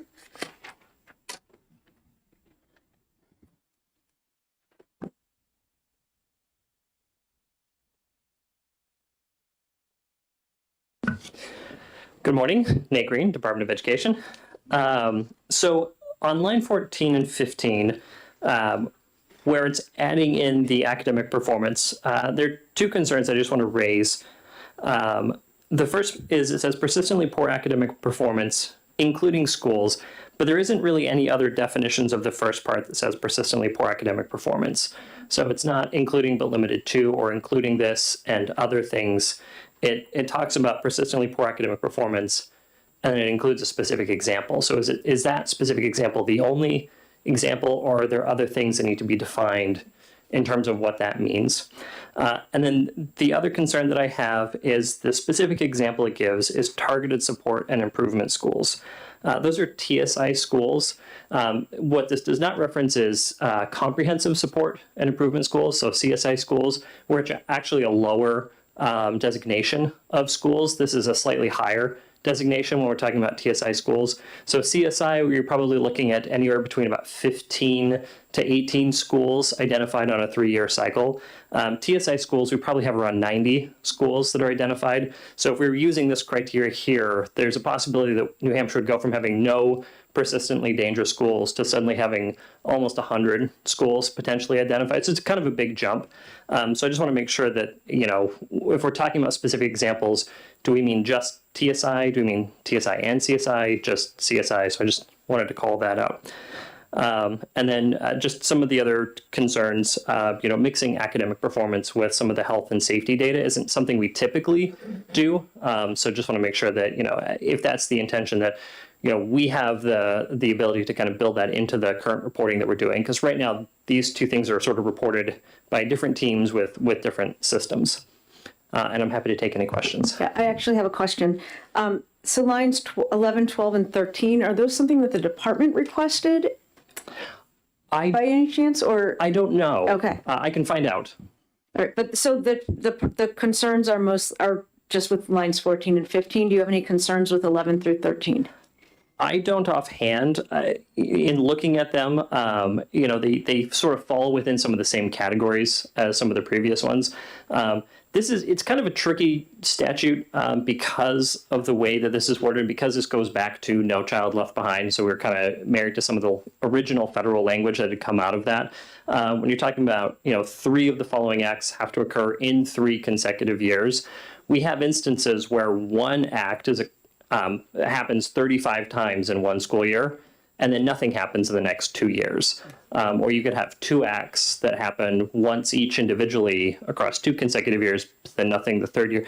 This is, in general, in terms of health and safety, if we're ignoring lines 14 and 15 for now, it's a pretty high bar to meet, to hit 3 of these every year for 3 years. Now, we have had some schools that have come close to being identified as persistently dangerous, but at least as long as I've been at the department, I don't think it has happened. Thank you. Representative Murray. I'm going to ask the question again, and if you don't mind, with respect to lines 14 and 15, do you know whether or not any of our Title I funding or free and reduced lunch funding might be at risk as a result of being then lumped into a persistently dangerous school, because those things do fall under targeted support? It likely would not. In my reading of the Title I statutes, I don't think it would impact that funding. But the other thing to consider is that the only way to be identified as TSI is to take Title I funds. So you could have a school that has low academic performance, but if they're not taking Title I funds, they're not going to be identified as TSI. So this only impacts Title I schools if we're talking about TSI as a designation. Thank you. Any further questions? Seeing none, thank you very much, Nate. Thank you. And I will conclude the hearing on House Bill 1829.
I open the hearing on House Bill 1370 relative to the reporting requirements for the identification and accommodation of gifted and talented students, and I call on Representative Moffett to introduce the bill for the prime sponsor. Thank you, Madam Chair. Great to be back in education where the action is. Yes, I'm introducing this for Representative Litchfield. And for the record, again, my name is Mike Moffett, Merrimack District 4, the beautiful towns of Canterbury and Loudon. So quickly, this goes back to 2021. RSA 189:29B paragraph 4. So that came about because of HB 321, of which I was a sponsor. So New Hampshire, we found out, and I want to thank Jen, who's here. We did some research in terms of what happens in other states in terms of identifying and supporting gifted and talented students. So we found out that New Hampshire was somewhere around 50th in the country in terms of identifying and supporting gifted and talented students. So we certainly have a major focus on special education. We spend a lot of time, a lot of resources on that population. But we found out not so much for gifted and talented. And why was that? Different reasons. We heard different things. There certainly was a focus in many schools, focus on self-esteem and focus on equity. And that some folks saw as a philosophy or a perspective that some saw that as teaching to the lowest common denominator and in holding some students back. So anyway, HB 321, which led to the law that we're talking about right here, simply required that every district submit a report to DOE as to what they do in terms of identifying and supporting gifted, talented students. And if they did nothing, which many districts were doing nothing, they simply had to acknowledge that and say, we don't do anything in terms of identifying and supporting gifted and talented students. So in that line, in terms of the requirement, if schools are doing nothing, that they report that's the line that is part of this bill that Representative Litchfield put in. So the law simply required the districts share what, if anything, they do to identify and support gifted and talented students. So as many, if not most districts did little or nothing, as I just said, the point of HB 321 in this law was just to stimulate a discussion on the topic of gifted and talented students and raise awareness as to what is being done, not being done, what could be done. And some districts did have some things going on, and the point of this was that what they reported to DOE would ostensibly go to a best practices folder so that anyone who wanted to go to this so-called best practices folder could see some of the cool things that some schools and some districts were doing that they could emulate if it worked for their districts. So that was that. There was some discussion when we passed this about it being an unfunded mandate, and which the sponsors rejected. Basically, this entailed sending an email to contact the DOE with a link or an attachment as to what schools were doing in terms of identifying and supporting gifted students. Or if they're doing nothing, which many schools were doing nothing, all they had to do was send an email saying we're doing nothing. So there's some folks who are saying we need to hire people to manage this, and which again we rejected. Again, we have some fairly robust staff, administrative staffs, and to just have somebody send an email that we're not doing anything, we didn't think needed to entail hiring anyone.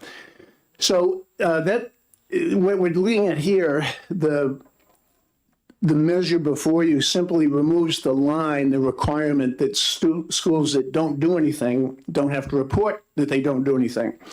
And so I was asked to sign on to that, and I am happy to sign on to anything that gets this going on, a discussion about how we can do better about identifying and supporting gifted and talented students. So that is Representative Litchfield's bill, of which I'm a co-sponsor. And Nate is here, and I'm not sure if he's going to testify. He's been testifying a lot today, but since I get away from Education Committee, I honestly have not been tracking the implementation of HB 321 through this RSA.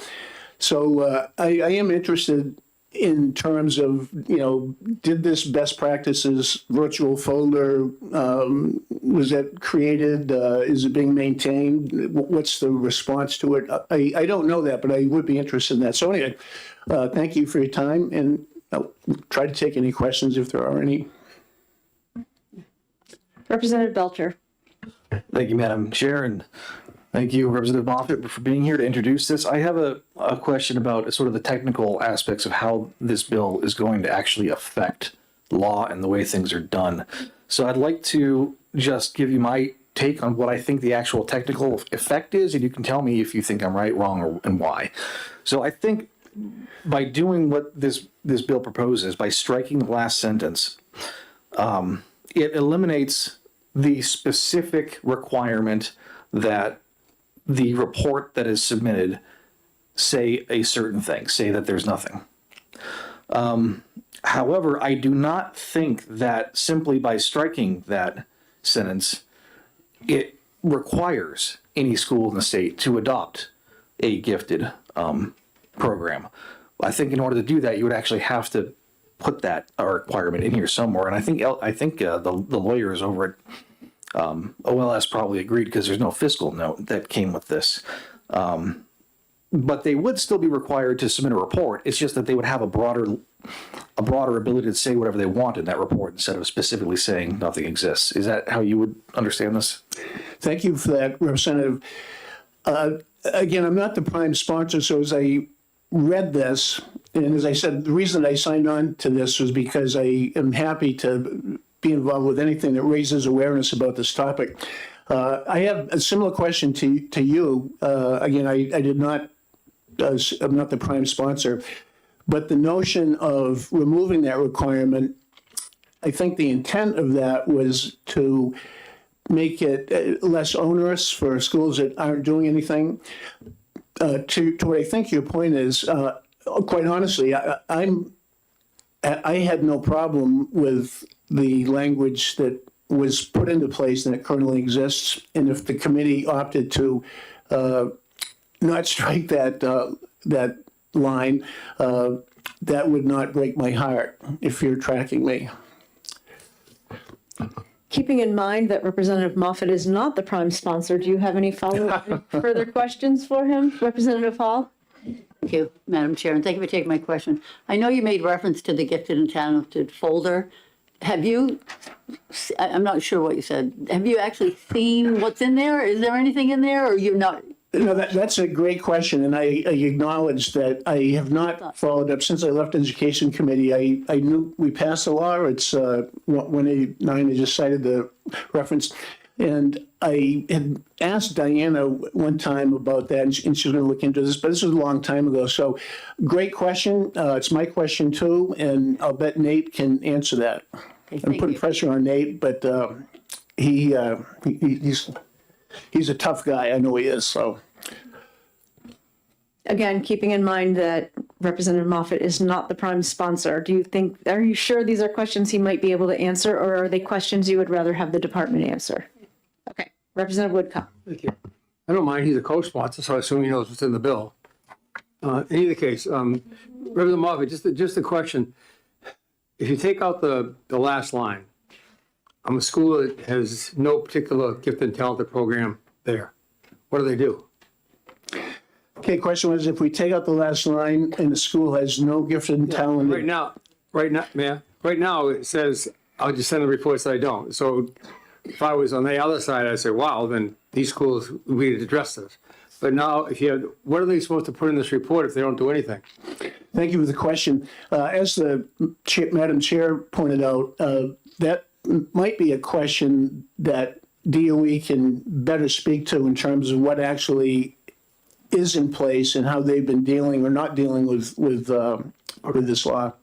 Thank you. Okay, thank you very much, Representative Moffett.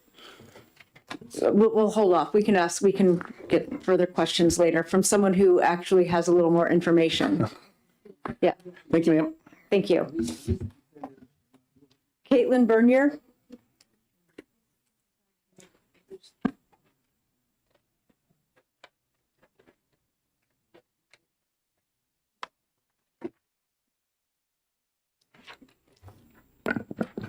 Good morning. Thank you for taking my testimony. My name is Caitlin Bernier and I live in Merrimack.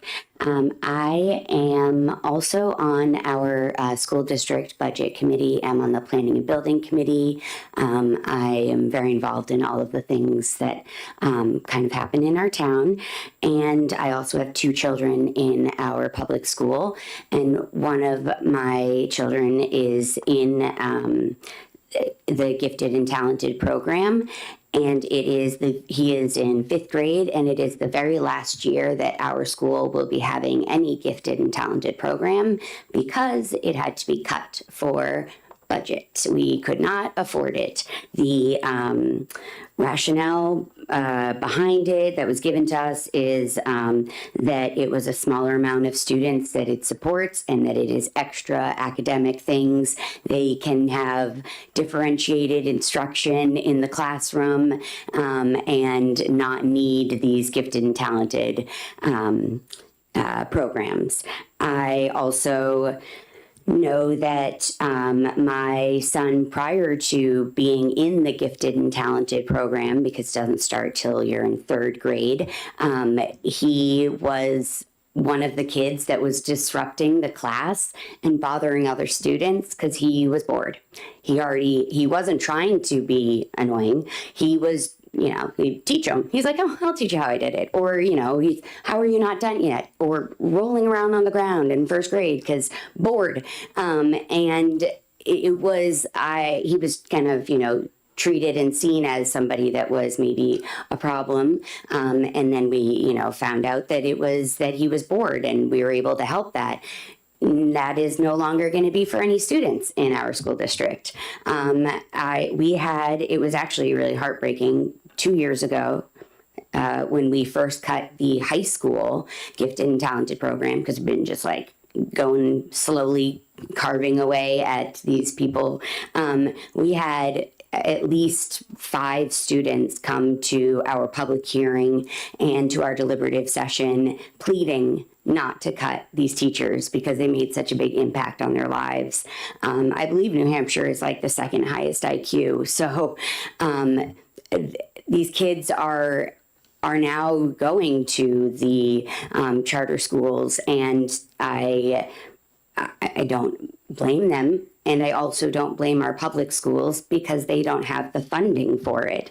So it's not something that, as long as I read the bill as also not being clear on what a consequence may be or a repercussion for not having a gifted and talented program. So I am in opposition because I wasn't sure what removing that line would indicate for others that don't have a program if there's no negative consequences and it's not that others get something for having it, then it's less of a negative impact. I feel like maybe you guys don't know that our school districts can't have gifted and talented programs because we don't want to increase the taxes any higher because we know that the budgets aren't going to pass. We're on a 2-year default budget, and we had to cut 22 positions just to try to get us down to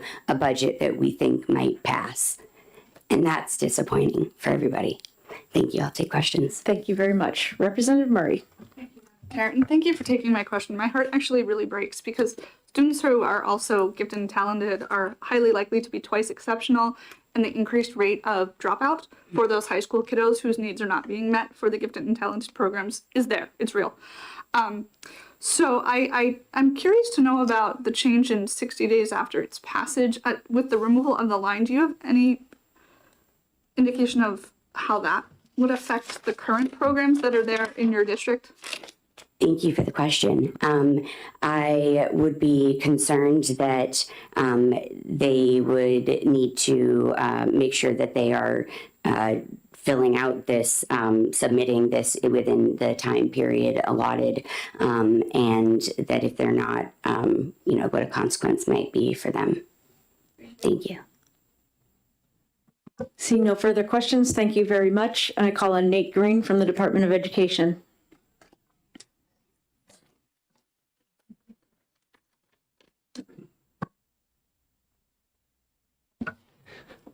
You guys get a whole day of me here. All right. So just a couple of clarifications, I think, on this one. There isn't a requirement that school districts have policies and procedures for gifted and talented programs.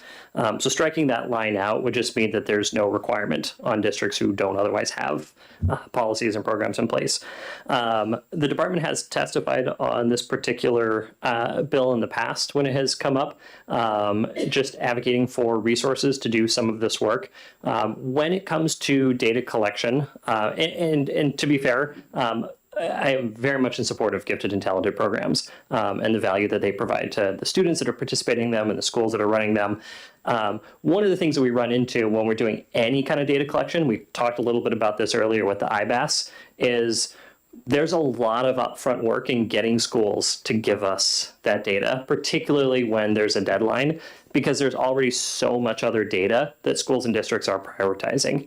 And when we're looking at things like, an August date or really anything that coincides with any other large data submission to the department, whether it's beginning of the year data, middle of the year data, end of year data, districts tend to prioritize the things that directly impact their adequacy, their tax rate setting, their student enrollment, getting their teachers credentialed.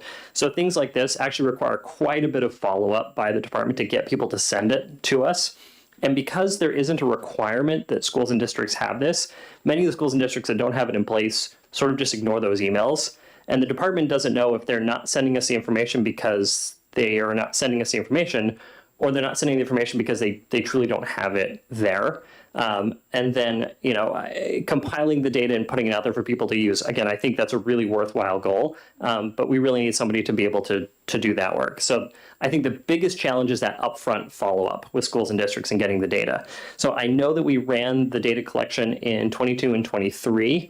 I don't know if it has been run since 2023, simply because we have not had the capacity to do that upfront follow-up work and try and collect that data from schools and districts. I just had checked on the website earlier this morning. I didn't see anywhere where we have any of this data published. But again, I think part of that is just a capacity issue on the department, and we've ended up prioritizing some other data collections. So I'm happy to take any questions. And again, I very much support gifted and talented programs. I want to put that out there. Thank you. Representative Cornell. Thank you, Madam Chair. Thank you, Nate, for taking my question. If I remember right, when we passed this bill, the intent was to have a file folder so that other schools could go to it and look and see what other places were doing for gifted and talented so that they could do it too. But there's no way to tell if any schools have accessed this folder for that kind of information. Is there? Yeah. Likely not. I can't think of any systems that we have. We could put the folder, we could put the information on our website, and we have things like web tracking. So I could tell you, in any given calendar year, how many unique visitors have visited that particular web page. It's not necessarily going to tell you who those visitors are or if they represent different districts or community members or parents. So that's probably about as close as we could get to see what usage there would be. Do we need to hire another person to do that? I'm kidding. Not necessarily for that piece of it. Yeah, I think getting the data out, like once we have the data, publishing the data, putting it out there is pretty easy to use. What we did find, particularly in the first year or so of trying to implement this when it first passed, is a lot of people came to us and said, hey, I don't see any of this information. Or I know my school or district has a program or a policy, but it's not in here. And again, we don't know if they do or don't unless they submit it up to us. So there's also a lot of overhead initially in trying to respond to parents and families and communities saying, hey, I'm looking for this information, but I don't see it for my school and district. And so we call the principal or we call the superintendent and say like, hey, do you have this program or have you submitted the data or here's how you can send us the information. So again, there's just some overhead in terms of answering the phones and answering questions for people as they call in relative to the data. I would say, you know, I don't think this is a full-time person. You know, I think this is, you know, a half-time position could focus on the data collection, the publishing, and then that, you know, answering questions and providing the technical support and assistance for the people who do want to access that folder and want to see like what is going on in schools and districts around me and what are those best practices.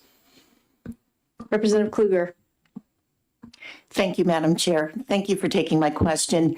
Having been a teacher of the gifted and talented programs in both Pennsylvania and New Hampshire, I am an advocate for this group of students and would hope we can give them as much focus as possible. I guess I also want to ask you, would you ever see this program falling under the umbrella of special education as it does in other states? I'm not sure I could speak to that only because I'm not as intimately familiar with gifted and talented programs themselves and how they're sort of put together or taught. Yes. I know in Pennsylvania where I taught, those students would have an IEP as in other special needs education, students, and would meet according to the, you know, the goals and standards that you set forth. Representative Selig. Thank you.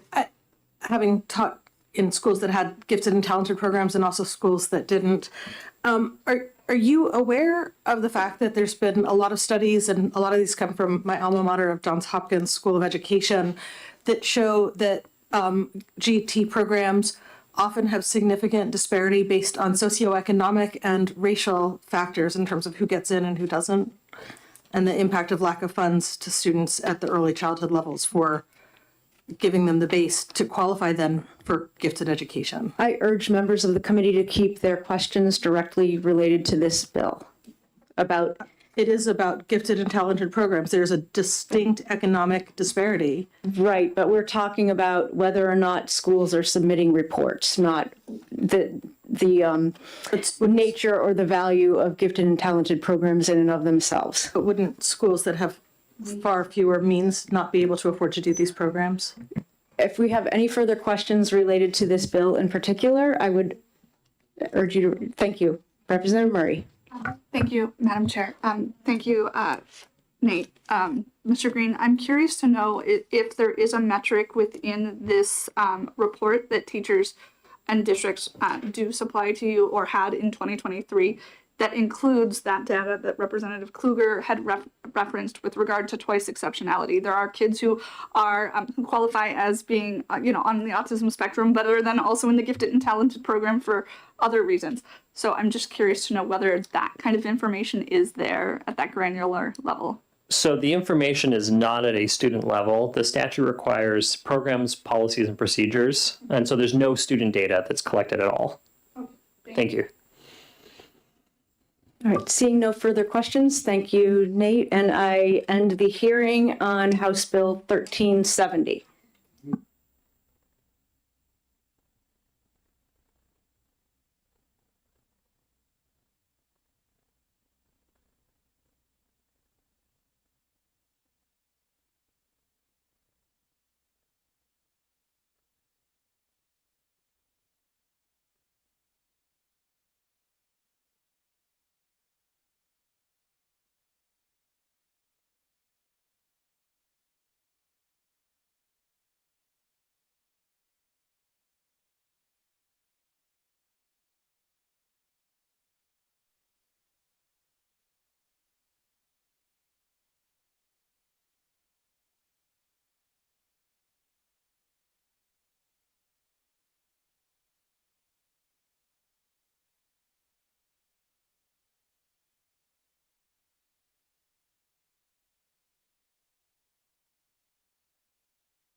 Before we begin the hearing on House Bill 1548, we are in the lunchtime hour. We only have 2 pink cards on this bill, the sponsor and one other. So if you need to leave for lunch because this hearing goes longer, please do. If not, we will continue as scheduled. I open the hearing on House Bill 1548, requiring the Department of Education to collect and publish data regarding the costs associated with providing special education services to students of public, charter, private, trade, and other K through 12 schools or academics. And I call on Representative Hicks, the prime sponsor. Thank you, Madam Chair, and thank you to the committee for hearing me today. For the record, my name is Matt Hicks. I represent Merrimack 24, which is better known as East Concord, across the frozen Merrimack. I have sat here, we're in Central Time, or right on time then for Central Time. I sat here listening to a lot of people talk about reporting data to the Department of Ed, and this is another one of those bills. And what we are looking for here, and despite my nearly 30 years in education, public, private, and parochial schools, I am not an expert in this area, but the other gentleman who will testify, he can provide a lot more expertise. But what I will tell you is that there seems to be a lack of information at the state level for how much our communities are actually spending for special ed. And so it seems to me that until school districts reach that catastrophic level, the state doesn't really have any understanding. So take tiny little districts like Freedom or larger districts like Manchester, and having them report that information, as I have learned in my many years of research, data are neutral.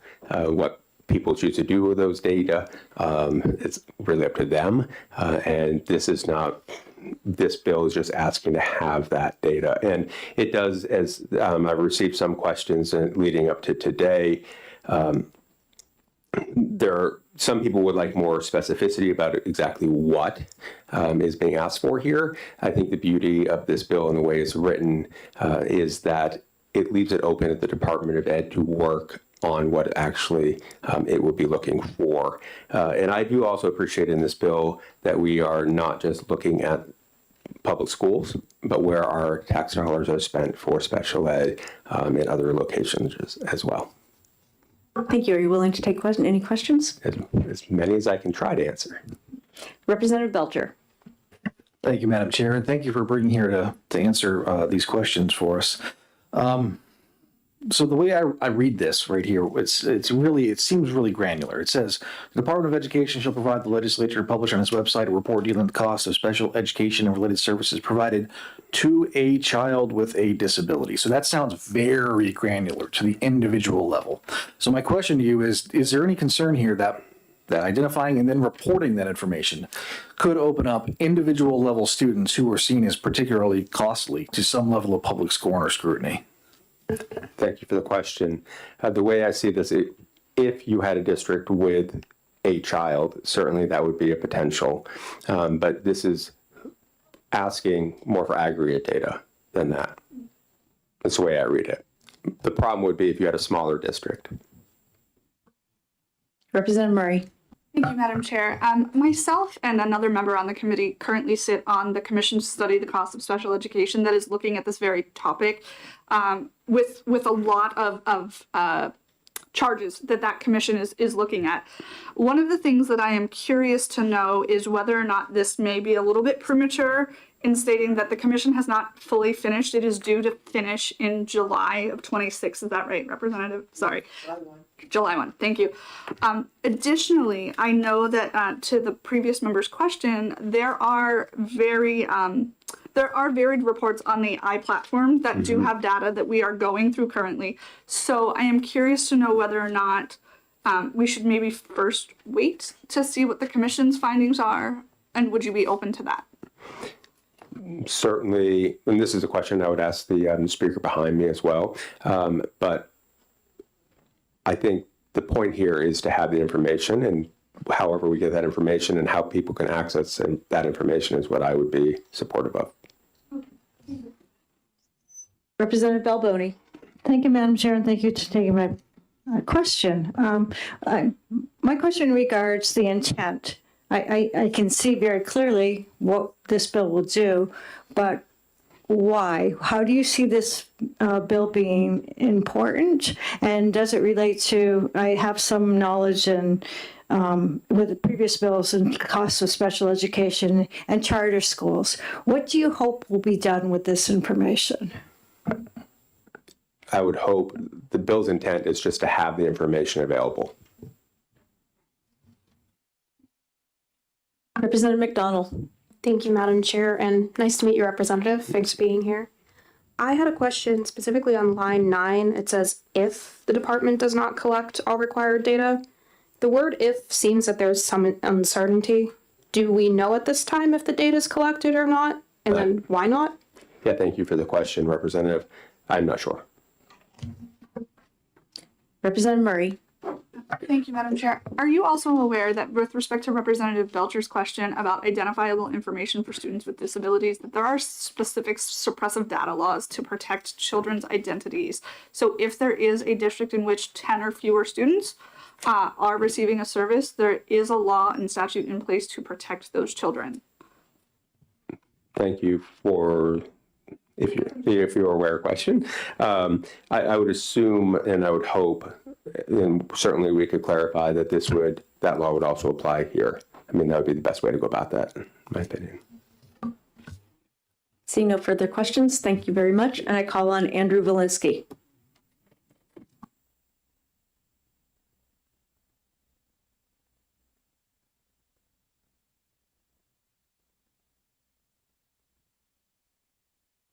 Good afternoon. I'm Andrew Valinsky, and I live in Merrimack 24 across the frozen river.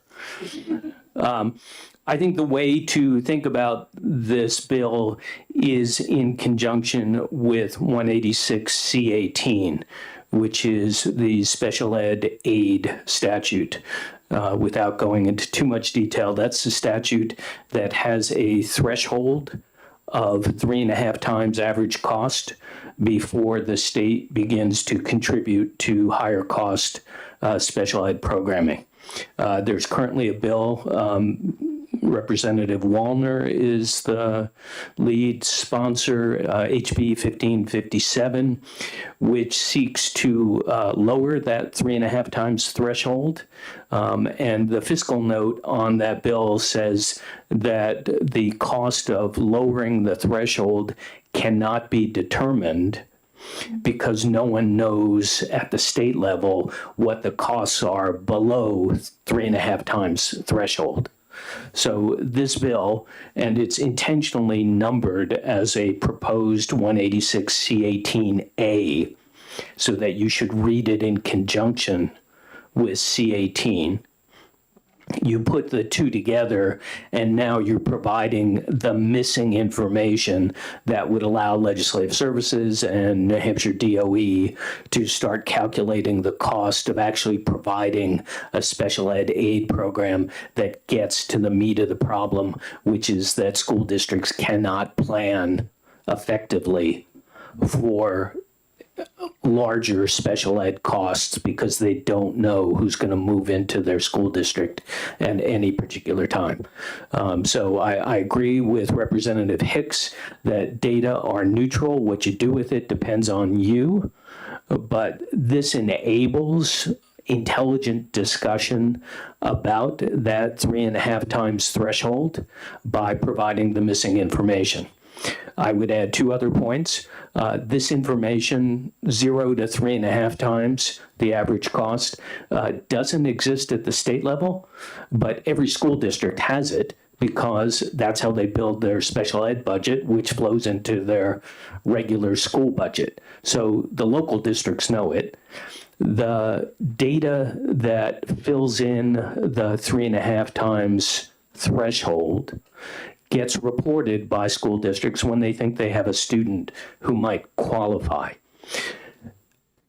That information is collected in a database at the New Hampshire DOE that Mr. Green can talk more about, but it is now called New Hampshire SPEACE, Special ed information system.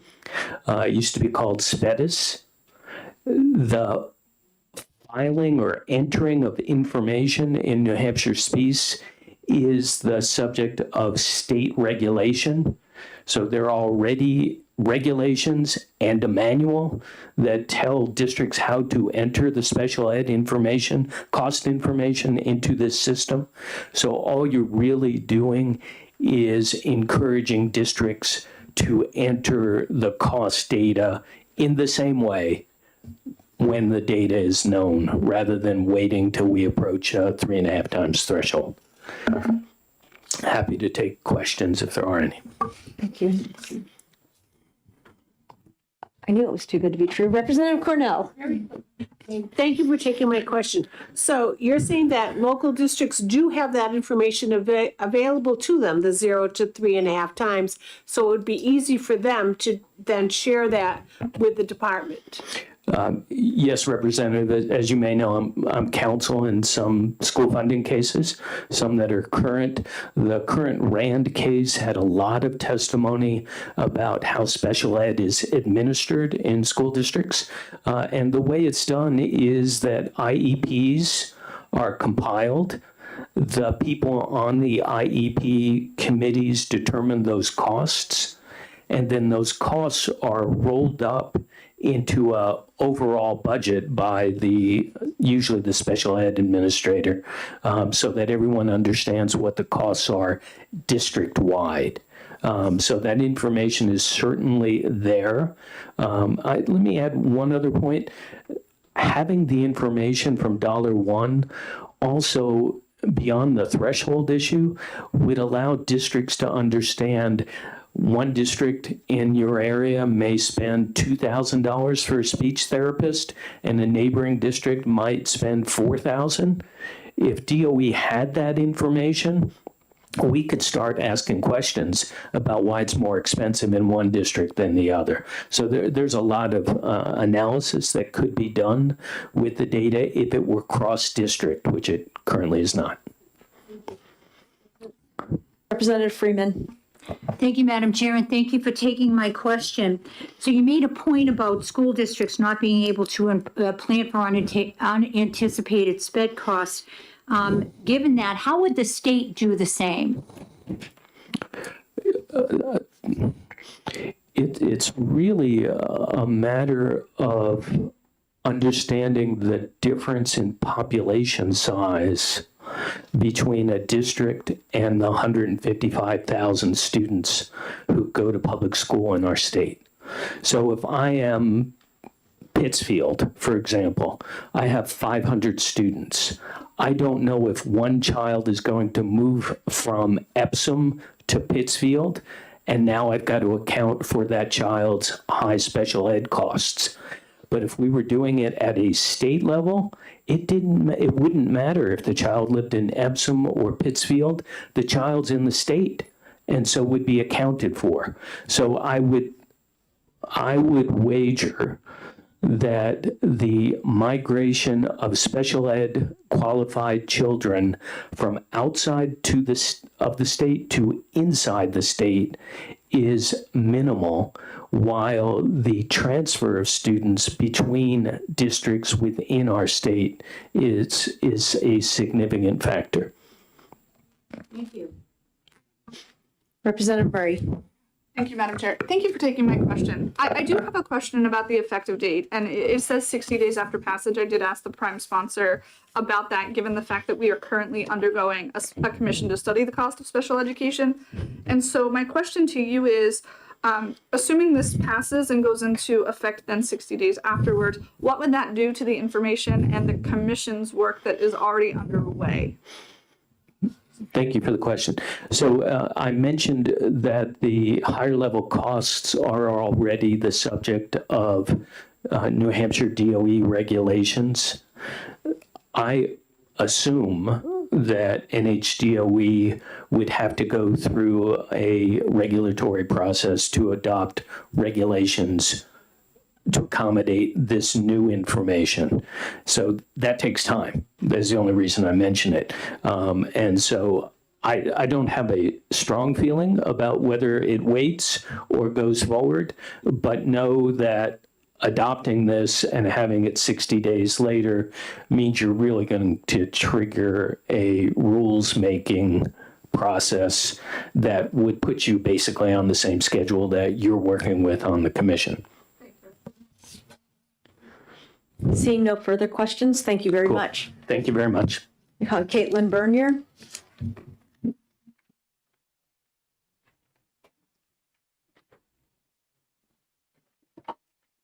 Hi, thank you. My name is Caitlin Bernier.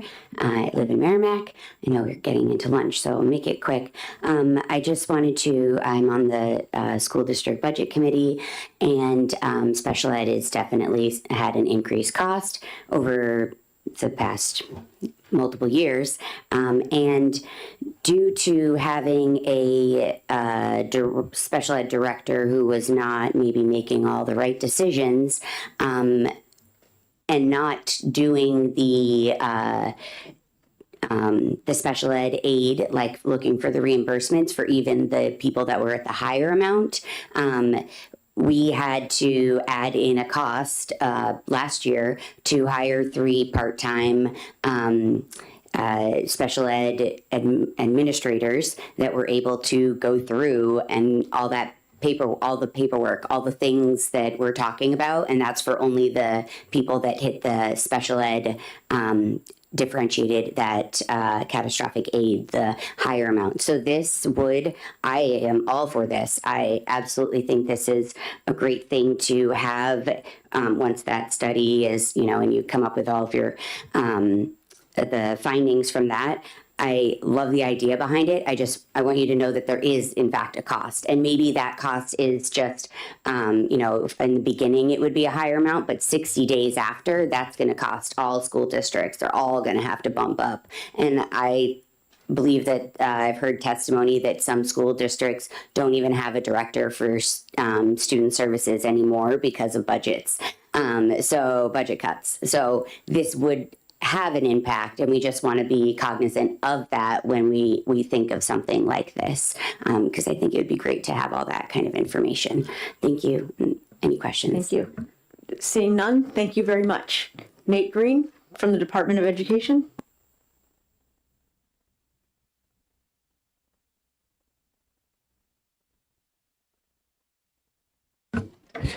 Good afternoon, Nate Green, New Hampshire Department of Education. In reading through the requirements, I had an opportunity this morning to talk with some of the folks within the Bureau of Special Education. I do not represent the Bureau of Special Education in the work that I do at the department, although we do a lot of data reporting and collection within my division. But the specific data and the way that it is categorized and laid out within the statute, the department does not currently have. So I just want to put it out there that in order for the department to do this, if the statute were to be enacted, we would likely need additional personnel and possibly changes with our software systems and our data collection. So there would definitely be a cost to doing this particular statute if it moves forward. I believe the fiscal note had mentioned additional personnel. There was not a specific dollar figure on that. I can talk to the Bureau of Special Education and get a sense if they think it's 2 people, 3 people. But I do know that there would likely have to be changes to some of our systems to enable the specific type of data collection at this granularity that's called out in the statute specifically. The other thing that I would just ask is this talks about taking effect 60 days after its passage. Given the fact that we don't have data in a way that could be reported right now, it would not be possible for us to do any level of reporting within 60 days. We could enter into rulemaking, which this particular statute gives us authority to do, to start talking about the processes and procedures we'd have to put in place to do this data reporting. But again, if we can push that 60 days out further, that obviously gives us more time to put those resources together. Representative Hall. Thank you, Madam Chair, and thank you for taking my question. My question is, if HB 1808 were to pass, which was the data analyst, would that be like totally so separate that that person would be able to do this or not? Thank you for the question. No, that would be separate. So the 1808, the data position is specific to assessment and accountability data. It would be looking at academic data. And this is really specific to special education finance data. One of the issues is making sure that all of the schools and districts are reporting that data consistently, and that the data is accurate as it's coming up, because we're talking about, wanting to do comparisons across the data. So no, it likely would have to be a couple of people within the Bureau of Special Education doing that work. Okay, thank you. See no further questions. Thank you very much. And that concludes our hearing on House Bill 1488. We will recess for lunch and come back at 1 p.m.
1378.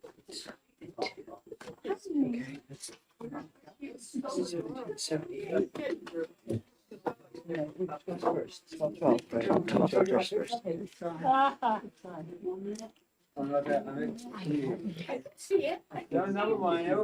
Good afternoon and welcome back to House Education Policy and Administration. I open the hearing on House Bill 1212, establishing a commission to review draft rules related to minimum standards for public school approval and state academic standards developed by the Department of Education. And I call on Representative Damon to introduce her bill.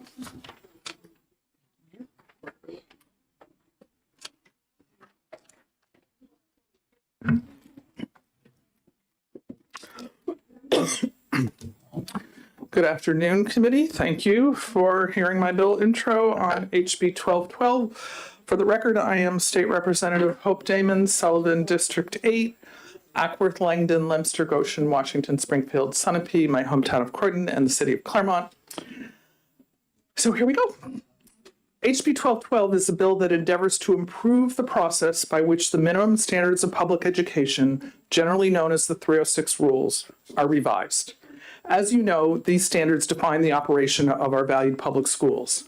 They are required in statute to be revised every 10 years, although that does not have to happen all at once, as the expiration dates are varied for different parts of the rules.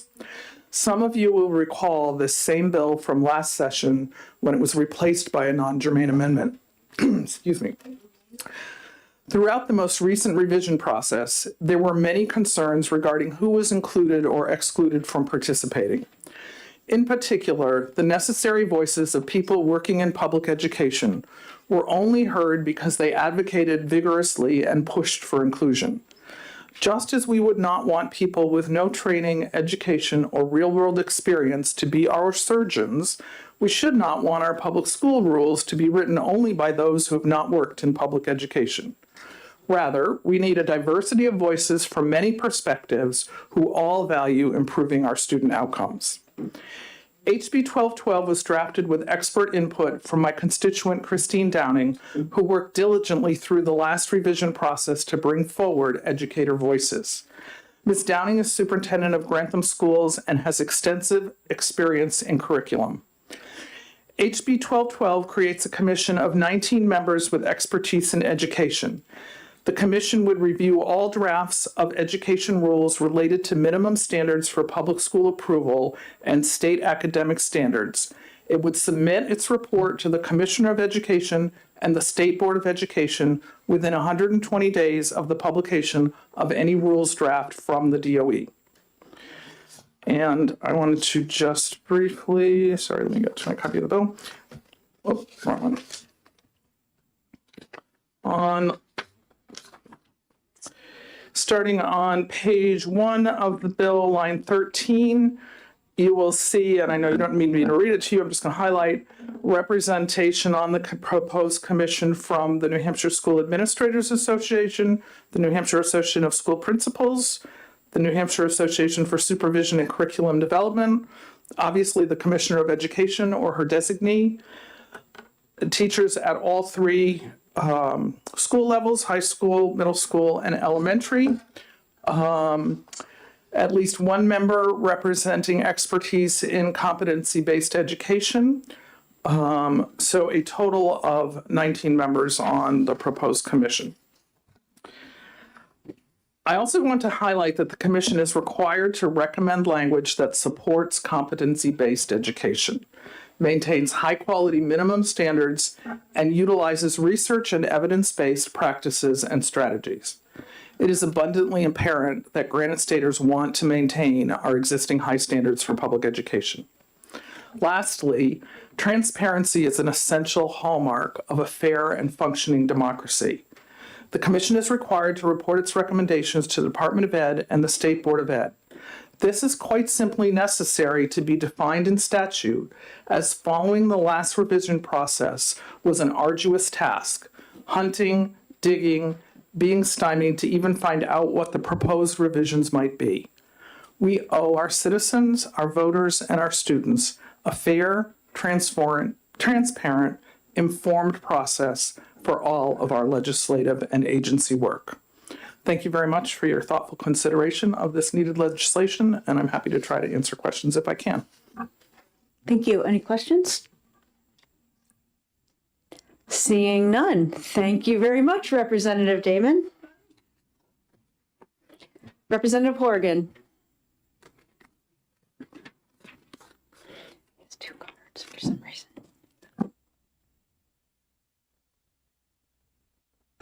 Thank you very much. I'm Representative Timothy Horgan for Stratford County District 10, which is the town of Durham. So I support this bill. When I first looked at it, I immediately noticed that it didn't specifically include charter schools, public academies, the interstate school districts, or schools and other educational providers who are subsidized by the EFA voucher program. However, looking at the RSA 193 in general, well, not so much the school voucher recipients, but those other forms of public education are like explicitly are mentioned elsewhere in the RSA, and certainly this commission, if it comes in existence, would obviously they would have to consider what's going on at those other types of public schools, as well as the conventional school district as well as the conventional schools run by school districts. So I think this commission is much needed, and I guess I don't have any suggestions about how to change the membership, because you already have 19 people, which is like a fairly large group. So it would probably become less effective if you added too many more constituencies to it. So I would just say this bill is good as is. So my hope would be probably you should ought to pass it. Do an OTP motion as is. Maybe it'll be on the consent calendar, and we can pass it maybe as early as February 12th. So thank you. Thank you very much, Representative Horgan. Any questions? Seeing none, thank you. Nate Green from the Department of Education.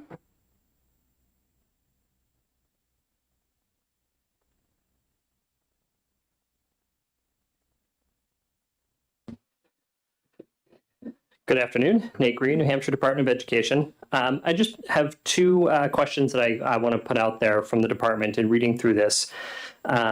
On the first page, let me get a line number. I believe it's in lines 8 and 9.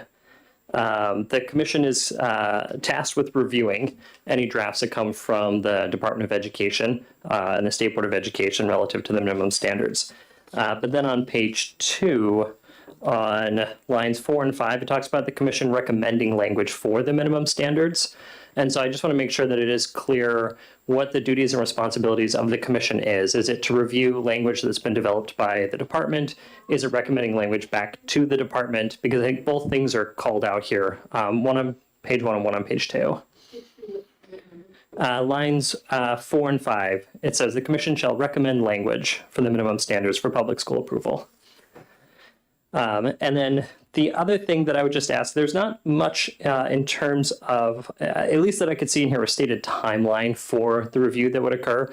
The revisions that occurred with the minimum standards most recently were a very large revision that occurred. It affected really the breadth and scope of all of the ED 306 minimum standards. But there are a lot of small revisions that are made from year to year based off of legislation that passes each cycle. I can think of a number of bills that are currently being heard and that I've testified on that would cause us to have to make some small changes to the minimum standards this year if those bills were to be passed.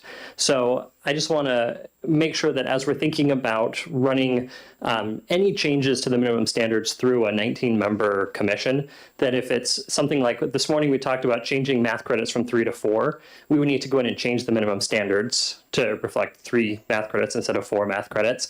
And when we talk about, being in effect 30 days from passage, 60 days from passage, we'll want to think about any bill that may impact the minimum standards is also going to have to build in time for this commission to be able to review whatever drafts the department is creating. And so we're going to want to think about extending the timeline for bills that would necessitate changes to the minimum standards. Because I think almost every year there are changes we have to make to the minimum standards relative to some variety of bills that are passed. And I'm happy to take any other questions. Thank you very much. Any questions? Representative Selig. Thank you. So Is there a way you would suggest reconciling the language between those two portions, the 8 and 9, and, lines 8 and 9 on the first page and line 4 on the second page, that would help? Do you potentially, or could you get back to us perhaps with a sentence that would help make that more clear? Sure, I could do that. Yes. That would be great. Thank you. Any further questions? Seeing none, thank you very much, Dr. Green. Thank you. That concludes the hearing on House Bill 1212.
More emails, so Neil, if you know, you know, if you don't. I'm here opening the hearing on House Bill 1778 relative to prohibiting the use of personal identity ideology in public school instruction and policies. And before I call on our first speaker, I would like to say that all testimony after the introduction by the prime sponsor or the sponsor will be limited to 3 minutes. I call on Representative Belcher to introduce House Bill 1778 in the absence of the prime sponsor. Thank you, Madam Chair and members of the committee. I am standing in. I am not on this bill, but I will read it in by title. I will do my best to answer any questions.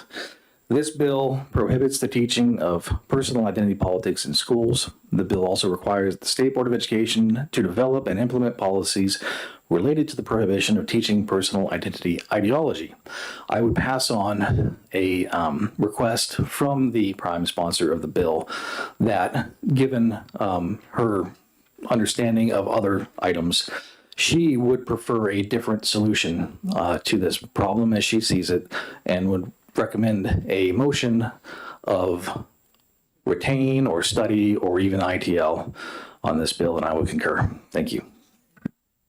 Thank you very much. Any questions? No, we're not making the motion. We're just taking the, very funny, very, very funny, Representative Woodcock. I'm sorry, I didn't hear, you did the last sentence. Could you just repeat what I just didn't hear it properly. The prime sponsor requested that I forward the information that she would prefer a different solution to what she sees as the problem. So she would recommend, she can't withdraw the bill at this point because it's our committee bill. So she would recommend a retain or study or ITL even motion on this bill, and I would concur. Thank you very much. Any questions? Seeing none, thank you. And I call on Caitlin Bernier. And again, I remind all any remaining people testifying on this bill that we will maintain the 3-minute rule on it.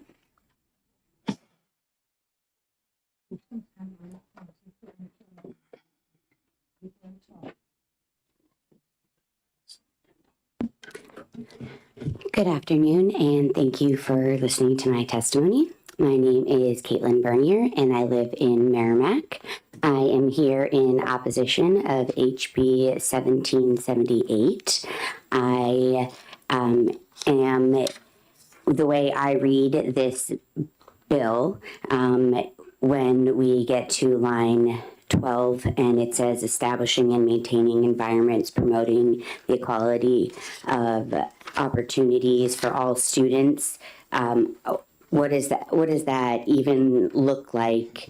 That isn't something that you can, or that we have established within any of our schools. The idea that we are teaching or not allowed to be teaching or speaking about DEI and having any kind of historical existence of ideas and subjects that have to do with one's race, color, biological sex. Nobody's teaching about sexual orientation, national origin, religion. Religion is, and gender identity is, are we, the way I would read that is, are we like pretending that slavery and the Holocaust didn't happen? Are we not allowed to be speaking of these things if there is a child that is, a brown or black student that asks their teacher a question about slavery or something like that, and it makes a white student uncomfortable? This bill looks like we're saying that we can sue the school, the local school district, for money we already know they don't have, and have disciplinary consequences for an educator who is answering a valid question that a child might have. And this feels very wrong. And I think that even putting this in a study is not something that it is worthy of at this time. And that is all I have. Thank you. Thank you very much. Any questions? Seeing none. Representative Horgan. I should have called him first.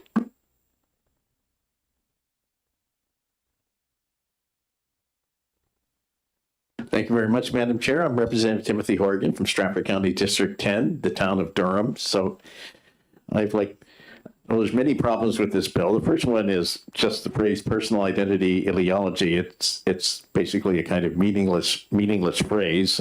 They do try to define it in the approach or form of teaching that prioritizes personal identity characteristics over individual merit. I just don't understand. I don't understand that definition at all. Maybe it's because I'm not very smart, but I think maybe it's because individual merit is not something that's the opposite of personal identity characteristics. Every individual has merit and every individual has a personal identity. So I'm not sure why those two things are in conflict. That's probably a reason right there. There's some language about gender identity, preferred pronouns. I'm not sure why that needs to be in the bill. I know there's a lot of uproar over it, but everybody has a gender identity, and they should be allowed to use the pronouns that correspond with their gender identity. And also something that's very bad is allowing any person who's aggrieved to sue the school or school district. That's not a wise thing to put in the law books. The offense says there's a pretty large cost to it. Another reason to vote for it, and also, which I mentioned before, there's other forms of public education. I guess this does directly cover the charter schools and the public academies, the interstate school districts, but there is the issue of private schools that are either being subsidized by the EFA voucher program, or sometimes we send children with special needs to private schools, so it doesn't cover those. And a lot of those private schools that are covered by the EFA voucher program are Roman Catholic parochial schools, and the beliefs of the Roman Catholic Church, they're very conservative in some ways. In other ways, they're very liberal. So there's a lot of things in the Roman Catholic Church's view of the world that might bring it into conflict with this particular bill. Certainly, their views about race, national origin, and color are very different than I think what this bill seems to be designed to enforce. So I would just say there is one useful thing you can do with this bill. You could amend it to get rid of, because it mentions the RSA 18672, which talks about DEI.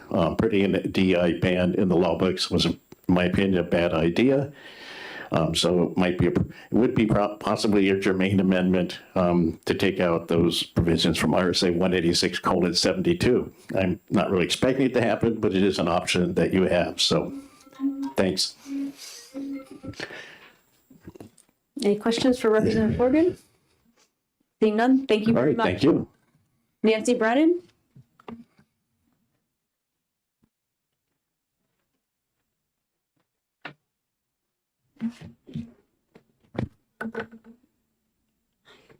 Good afternoon. Thank you very much for taking my testimony. My name is Nancy Brennan. I am a retired public educator from Ware. And as I see it, HB 1778 seeks to homogenize our school population, erase the diversity that is an integral part of who these children are, further marginalize certain minorities, and yet again punish teachers for understanding that each child is unique. One of the most hateful policies in this bill, quote, prohibits requiring any public school employee, student, or parents of students to declare a gender identity or preferred pronouns in any form of communication, end quote. This section gives adults and students the legal right to bully a transgender child or adult. Why? What purpose does it serve except to other and humiliate someone who is most likely already vulnerable?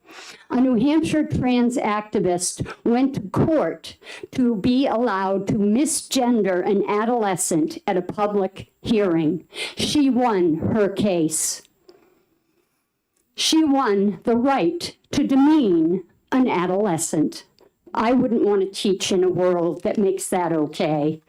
The first day of John Stark, when I was teaching there, the very first day it opened, our wonderful principal, Mark Roth, gave us each a parchment on which he had calligraphied a saying, a quote from Between Teacher and Child by Chaim Janot.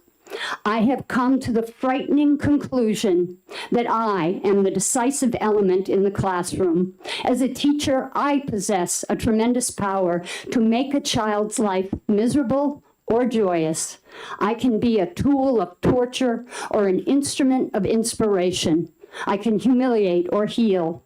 In all situations, it is my response that decides whether a child will be humanized or dehumanized. This bill dehumanizes. Please get rid of it. Thank you. Thank you. Any questions? Seeing none, thank you very much. And I call on Heather Barber.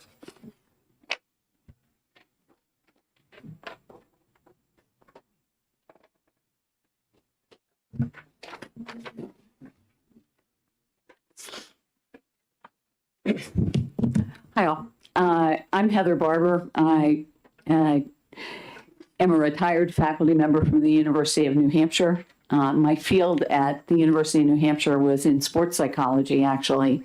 And much of my research focused on gender in sport.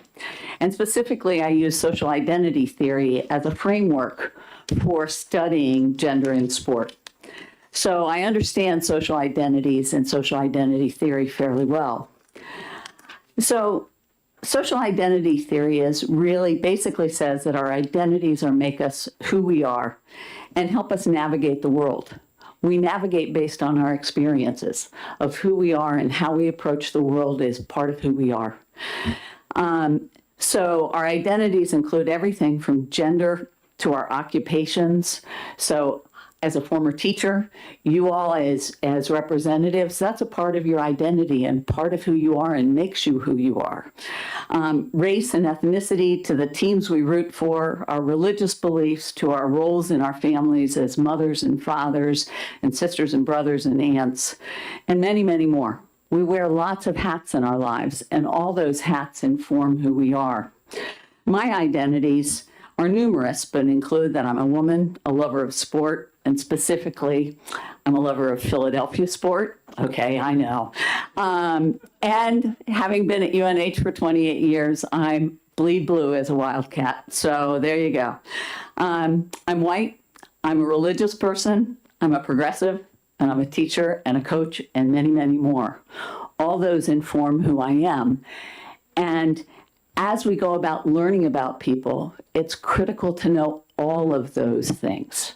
So as we think about identities, by learning about and understanding different identities, we understand the people around us and their experiences. To limit these discussions limits our understanding of those around us, and understanding difference is essential to learning. HB 778 limits education, which is antithetical to school environments. We should expand learning, not limit it. Thank you. Oops, any questions? Seeing none, thank you very much. James McKim.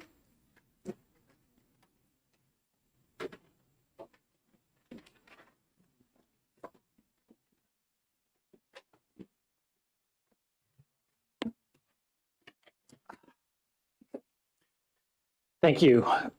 Good afternoon, members of the committee. Thank you for allowing me to share my thoughts here today on House Bill 1778.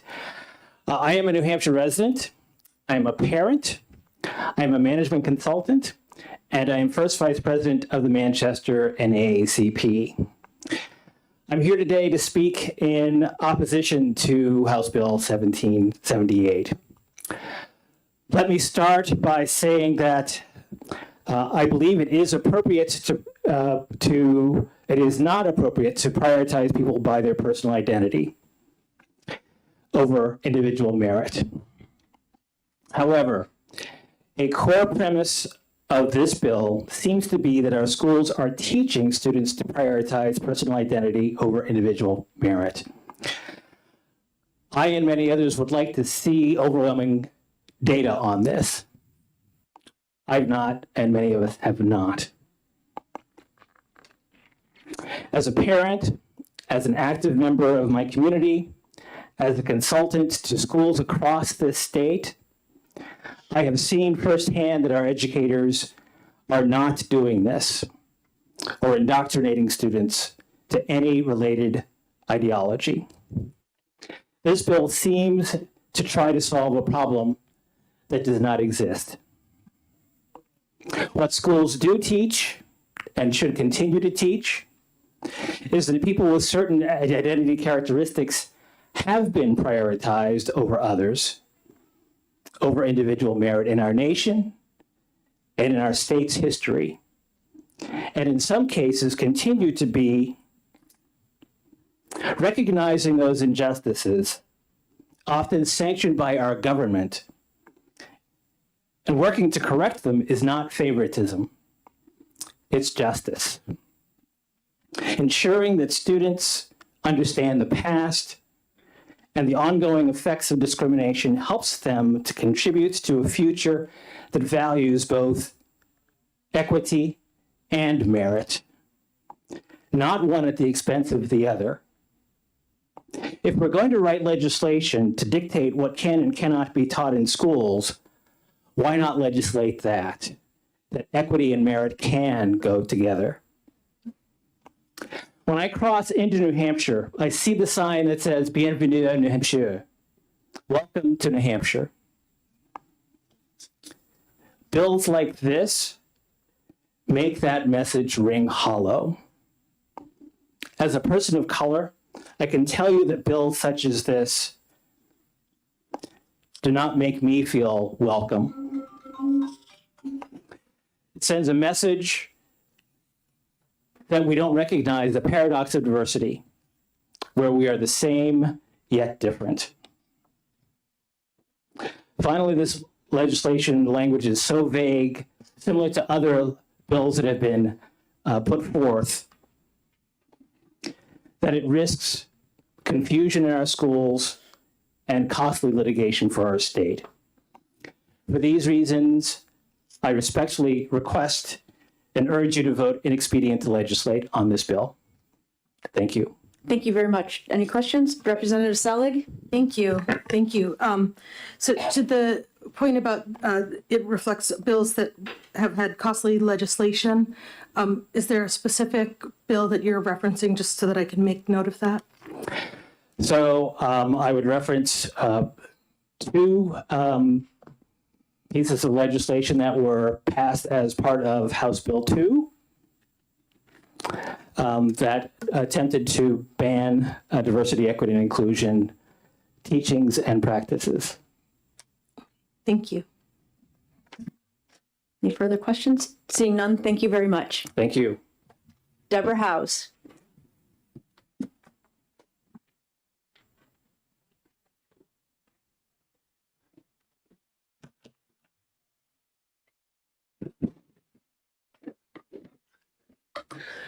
Okay, yes. Good afternoon, Chair and members of the House Education Policy Committee. I'm happy to be here today. Deborah House, President of the American Federation of Teachers, New Hampshire. And while we were glad to hear that this bill, the sponsor of this bill recommends ITLing it, we do want to make a few points just in case anyone has other ideas. We do oppose this bill. HB 1778 represents the same unconstitutional mistakes that New Hampshire made before with the Divisive Concepts law that it passed in 2021 through the budget. That's a law struck down in 2024 by the court for being fatally vague and for chilling educator speech. The court found that teachers had no choice but to guess at what was prohibited and were forced to self-censor. So it was so vague they didn't know what they could teach and what they couldn't teach. This bill makes the same mistake. And in fact, this bill has the same kind of framework on banning ill-defined personal identity ideology that was found in last year's, pardon my squinting here, RSA 186.72, that had the same kind of ban on DEI characteristics being taught. So that is also currently under an injunction, that RSA. So that's 2 times the courts have told you it's violating students' rights and educators' rights. How many times are we going to go after the same flawed attempt at legislating? Students will be harmed. This bill bans curriculum that they need as part of their complete public education, curriculum related to race, related to national origin, religion, sexual orientation, gender identity, that is appropriately part of history, civics, literature. It belongs in a complete public education in different classes at different age levels, but it does belong in our public education. Educators will be silenced and threatened because this bill does contain provisions to go after an educator's license if they have crossed some invisible boundary that's hard to define. This bill has huge constitutional and practical problems. It violates the First Amendment. It violates due process. It violates equal protection provisions. We've already been down this road. New Hampshire lost in court once with the Divisive Concepts Law. It's also got an injunction against the DEI provisions passed last year. So that's headed down the same road. We urge you to find HB 1778 inexpedient to legislate. I do have written testimony that I'll pass around now. And thank you.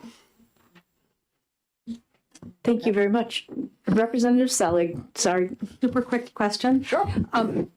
Should this bill pass and somehow not get struck down, would it be possible to teach genocide education? So, it would seem that that would be very difficult to do. Wouldn't that be a personal identity because it's talking about both religion? Yeah, it is a personal identity. It's also a part of history that we think all students should learn about as part of a robust public education. It's very important. Thank you very much. Rachel Potter.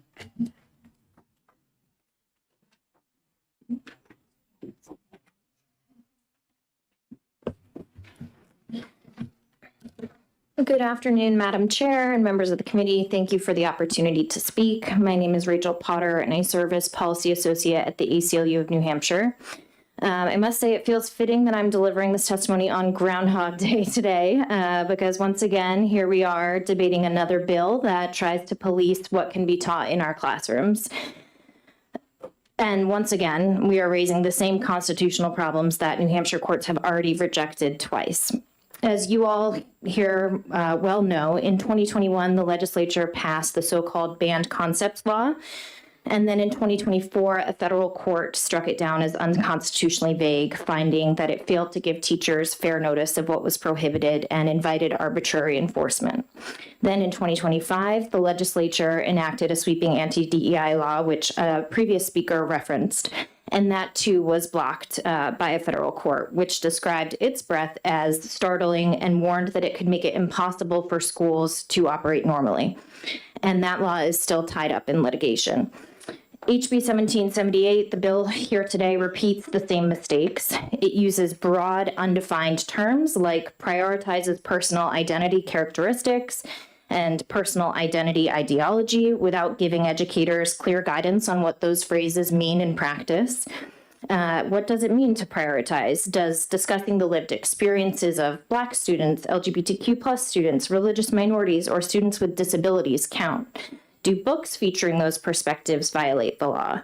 Teachers should not have to guess at the meaning of a statute while risking their licenses and their livelihoods.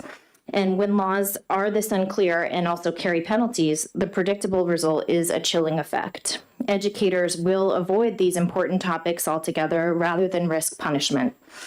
That does not help students. It limits their education and undermines the development of critical thinking skills that our democracy depends on.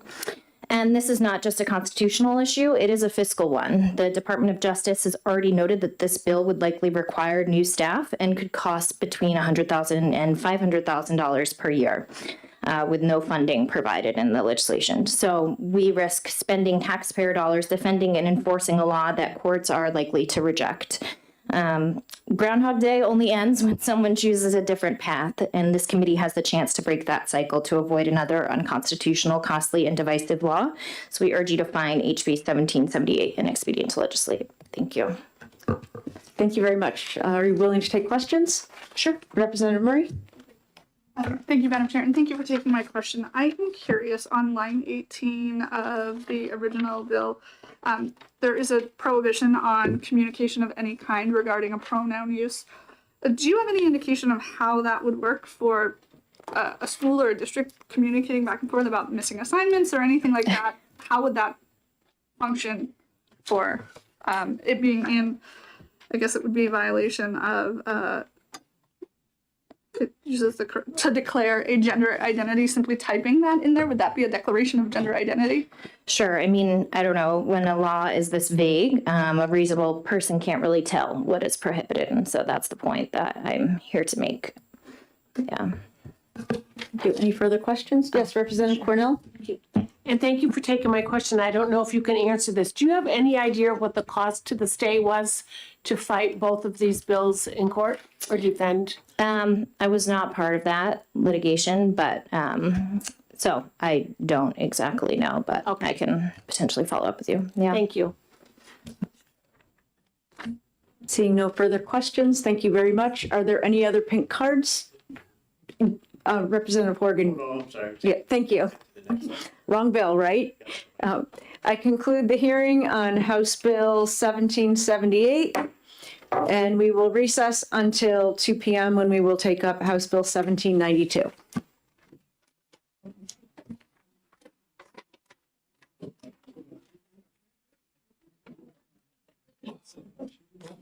Maybe I've got ADHD.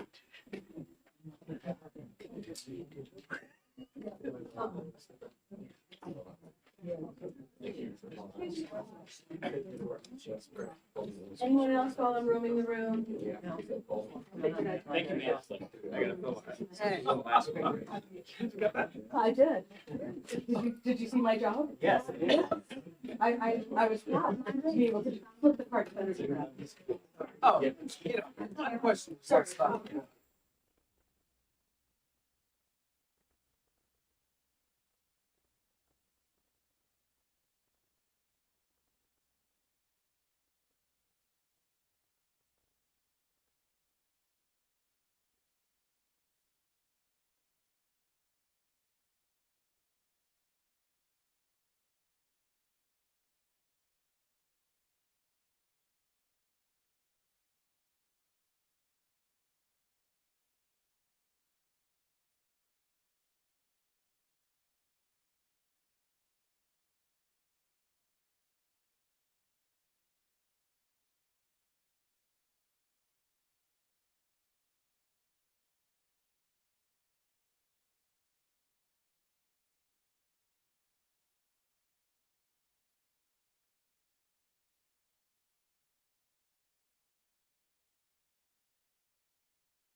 I open the hearing on House Bill 1792, prohibiting school districts and personnel from the instruction of critical race theory and LGBTQ plus ideologies in schools, as well as establishing a private right of action for violations. And I call on Representative Belcher to introduce his bill.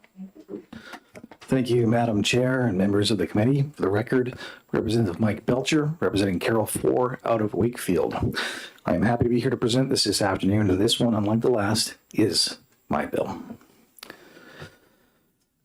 There should be no confusion that this bill is indeed named for Charlie Kirk, activist, founder of Turning Point USA, husband, father, and Christian. I personally see Turning Point USA foremost as a Christian apologetics ministry. Charlie Kirk was murdered. He was assassinated. He is a martyr for the faith. This bill is tied to Charlie Kirk in two distinct but very important ways. First, this bill contains the sort of thing that Charlie was frequently driving toward in his activism and his attempt to bring everything that he was into the public and civic realms. Second, this bill seeks to curb the indoctrination into hatreds and divisions of critical theory that fueled Charlie Kirk's assassin and fuels left-wing violence nationwide. Recent incidents are very, very many. Unfortunately, we know this. Over 300 attacks on pro-life pregnancy centers since 2022, largely attributed to the Marxist anti-fascist group Jane's Revenge. 2025, for the first time in the history or modern history of CSIS analysis, left-wing or ideological attacks outnumbered attacks from the right. And mind you that this is an organization that finds an awful lot of ways to attribute things to the right. Charlie Kirk was murdered by a perpetrator, alleged perpetrator, steeped in anti-fascist action ideology, now a designated terrorist organization, steeped in queer theory narratives, ties to a group called Armed Queers SLC, a Cuban intelligence-trained terrorist group. He scrawled, "Hey, fascist, catch," on the cartridges he used to kill Charlie. But Charlie's not alone in this violence we have seen. Our president has endured not less and probably more than 2 assassination attempts. Butler Rally 24 and 24, the golf course incident. He caught a bullet in the ear. Repeated shooting and vehicular attacks on ICE facilities and personnel.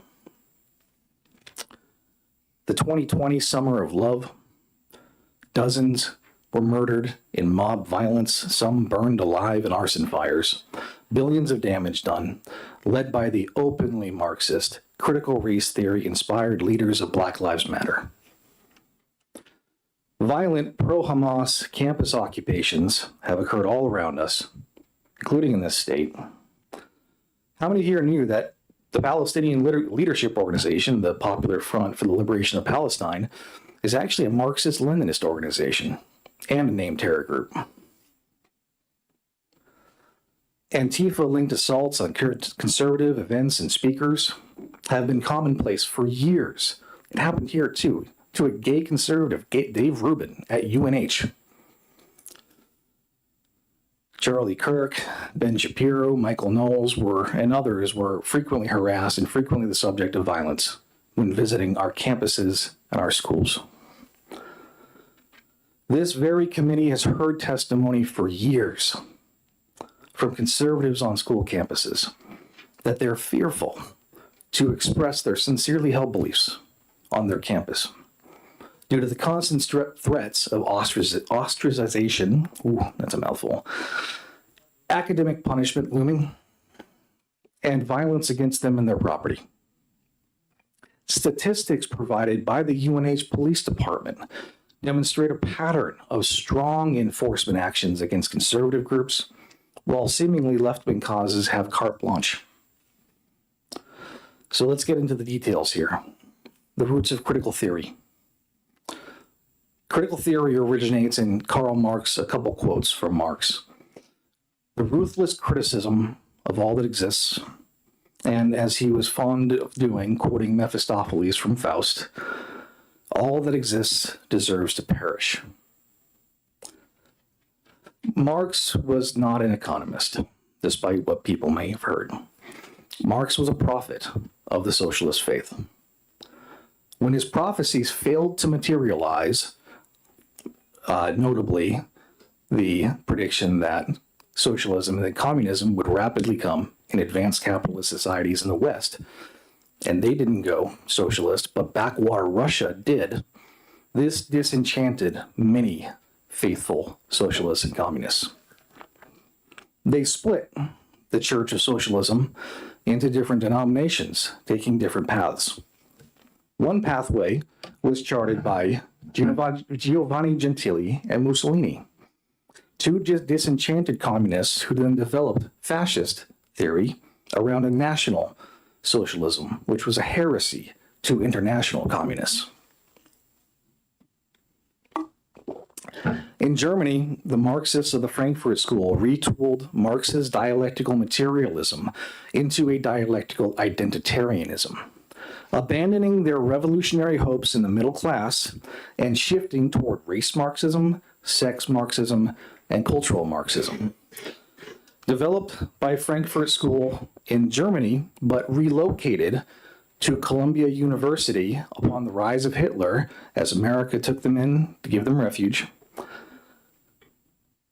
Formalized in Max Horkheimer's 1937 essay distinguishing critical theory, which is revolutionary, aimed at systems change, radically subjective and akin to a religious prophecy, from traditional theories, which are objective, descriptive, and science-based. Herbert Marcuse, Repressive Tolerance, 1965, and Counter-Revolution and Revolt, 1972, argued for intolerance of all actions and speech from the right, and tolerance of all actions and speech from the left, became known as liberating tolerance. It has signaled radical revolutionaries to abandon their overt campaigns of terrorism and bombings of the 60s and begin the long march into the institutions targeting foremost the teachers' colleges. Named examples of some who followed in this path were the Weather Underground bombers Bill Ayers and Bernardine Dohrn.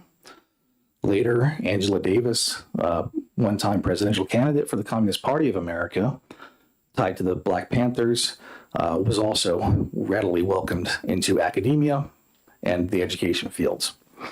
Now, I won't go much further, but there is much further that could be gone on in this path, so I would simply point you to a resource if you want to look into this. Look at The Critical Turn in Education by Alan Gultzman. An avowed socialist, communist educator himself, he documented the rise of critical theories in the teachers' colleges from the 1980s, beginning with people like Derek Bell at Harvard and critical race theory, through the early 2000s. Critical race theory, critical legal theory, and intersectionality have their modern origins at Harvard University, Harvard Law, Harvard's Teacher College, Columbia's Teacher College, and the University of Wisconsin, from where they spread to every state in the nation, largely enabled by federal legislation and rules. The result, a Marxian framework, repackaging class struggle into identity oppression, dividing into oppressor and oppressed, and breeding resentment and violence. The current American education paradigm is extremely comparable to Mao Zedong's creation of the Red Guard under the Chinese Cultural Revolution, with their privileged categories and oppressed categories. Point of order. What's your point of order? I don't think this is addressing the bill. He's giving the background for the bill. The background has gone over 10 minutes now. The prime sponsor has leeway to discuss this legislation. Thank you, Madam Chair. With their privileged categories and oppressed categories, as is frequently stated by CCP survivor Lily Tang Williams, with identity provisions nearly also identical to Soviet Bolshevik paradigms, both emphasizing ethnic privilege to divide populations, consolidate power, and resulting in countless deaths via mob actions. Of course, the modern forms of indoctrination and division take up the most public relations and human resources friendly terminology, hiding a long history of atrocity in words such as equity, diversity, inclusion, and belonging. So this bill, to defeat any allegations that it might not be specific enough, it might be vague. First, it targets specific pedagogies and practices by name. Gloria Ladson building culturally responsive pedagogy and windows and doors theory inverts sympathy building and common humanity by teaching students to identify with only those matching their identity traits, skin color, sexuality, so on. It narrows the range of sympathy for fellow Americans, and it fuels identity politics and division. Ladson Billings wrote the book on importing critical theories into American education. This division has been documented in surveys showing greater intergroup preferences among every minority group in the nation, and is likewise fueling a terrible rise in white identitarianism among young men. Queer theory, Marxist feminism, and intersectionality import Marxist analysis as admitted in the primary textbook for critical race theory to portray norms as violent oppression and openly seek the destruction of the family and the expulsion of the father from it. Paulo Freire, the most cited academic in American colleges of education, imports Marxism via liberation theology, redefines literacy as political activism. He so catastrophically damaged the education in his native country of Brazil, he was thrown out of the country before he became a favorite among American teachers' colleges. So let's talk about the elephants in the room and the difficulties that prior legislation has had. Prior law was struck down for vagueness. Charlie Act has clear definitions, targets indoctrination only, not factual discussions. It defines the prohibitions named by pedagogy and praxis, by academic lineage, and in specific practices. Nothing vague. There's going to be an argument made that it infringes on teachers' freedom of speech. I am here to say there is no such thing as a freedom to say whatever you want to other people's children who are held as a captive audience and compelled to attend. The reality is, and this is not a slight by any means, I'm going off of technical definitions here. Educators are definitionally appointed bureaucrats. They must follow the policy set by the elected legislature, not push ideology. That is how this country is supposed to function. You might say the penalties are too harsh, but I've made them purposely not harsh. The penalties involved, rather than penalties, actually prefer remediation and warnings over any kind of employment actions. The possibility of receiving compensatory damages are not immediate. They would actually require that you prove a demonstrable harm that is worth a certain amount of money up to the limit of $10,000. You might say it's not happening in New Hampshire. I would say the walkouts happening this week, along with a slew of documented materials that I have seen, demonstrate beyond any doubt it is here. Presidential executive orders have ordered DEI provisions to be stripped from practice by states, and those that do not may be at risk of losing federal funds. I would also note there's no issue with the fiscal note and budget, as the prior legislation that was on the books that was struck down was already budgeted for. And this requires nothing further as far as personnel or hours or anything else. So the money was already in the budget. In closing, I want to tell you just a real quick piece from what happened in this committee 2 years ago. We were hearing a bill, and I was on the other side of this. I was over at the end here. And it was a bill having to do with things of DEI and equity and things of that nature. We had some representatives from the university system come. During my questioning, I brought up Marxism. I don't remember exactly what I said, but I do remember I brought up Marxism. When the testimony was over, the bill hearing was closed, and people were leaving, two representatives of the DEI office at the university system approached me at my seat. And one of them said to me, "You think you know Marxism, little boy? I studied in Germany." With that, I'm happy to take questions. Thank you. Any questions? Representative Murray. Thank you. I do have a question. In your policy on line 7, you state, quote, respect for the Constitution. And I am curious to know whether or not that definition has, or whether or not that is defined anywhere. Thank you. That's one of those things that I don't think there's any need for a significant definition for. I think we can all work out what a basic level of respect for the Constitution is, and as long as it doesn't include things like the overthrow of the Constitution or the things like that, it would probably be okay. Is that a true follow-up? It is a true follow-up. Thank you. Thank you, Madam Chair. So I guess my curiosity is whether or not that would include difficult discussions on things like Plessy versus Ferguson and the overruling of Brown versus the Board of Education, poll taxes, reading tests to gain access to the ballot box, things that are really difficult in nature. Yes, of course those are allowed. 100%. There's nothing at all that prohibits factual discussions about this nation's history, including some of our more shameful periods, as long as they're not undertaken with the purpose of critical theory to create a modern day division between people. That's what's prohibited, not discussions about history. Representative Freeman. Thank you, Madam Chair. Thank you, Representative, for taking my question. You had made a statement, and there is a question that goes with this, about how people have claimed that these things aren't happening in New Hampshire. Have you heard or seen about the Wheel of Privilege that appeared in the Manchester School District? Yes, I have, and it's not specifically mentioned in this legislation, but things like that are identified as, so the whole dialectical worldview of this postmodern Marxism, it requires you to look at people based on, at any given time, as either wholly oppressor or wholly oppressed.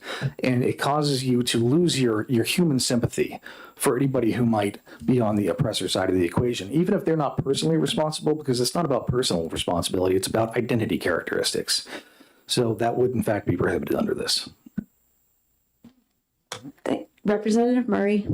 Thank you, Madam Chair. I am curious to know, there is another line in this document that references lenses of inherent oppression and liberation narratives. How do you separate one from the other?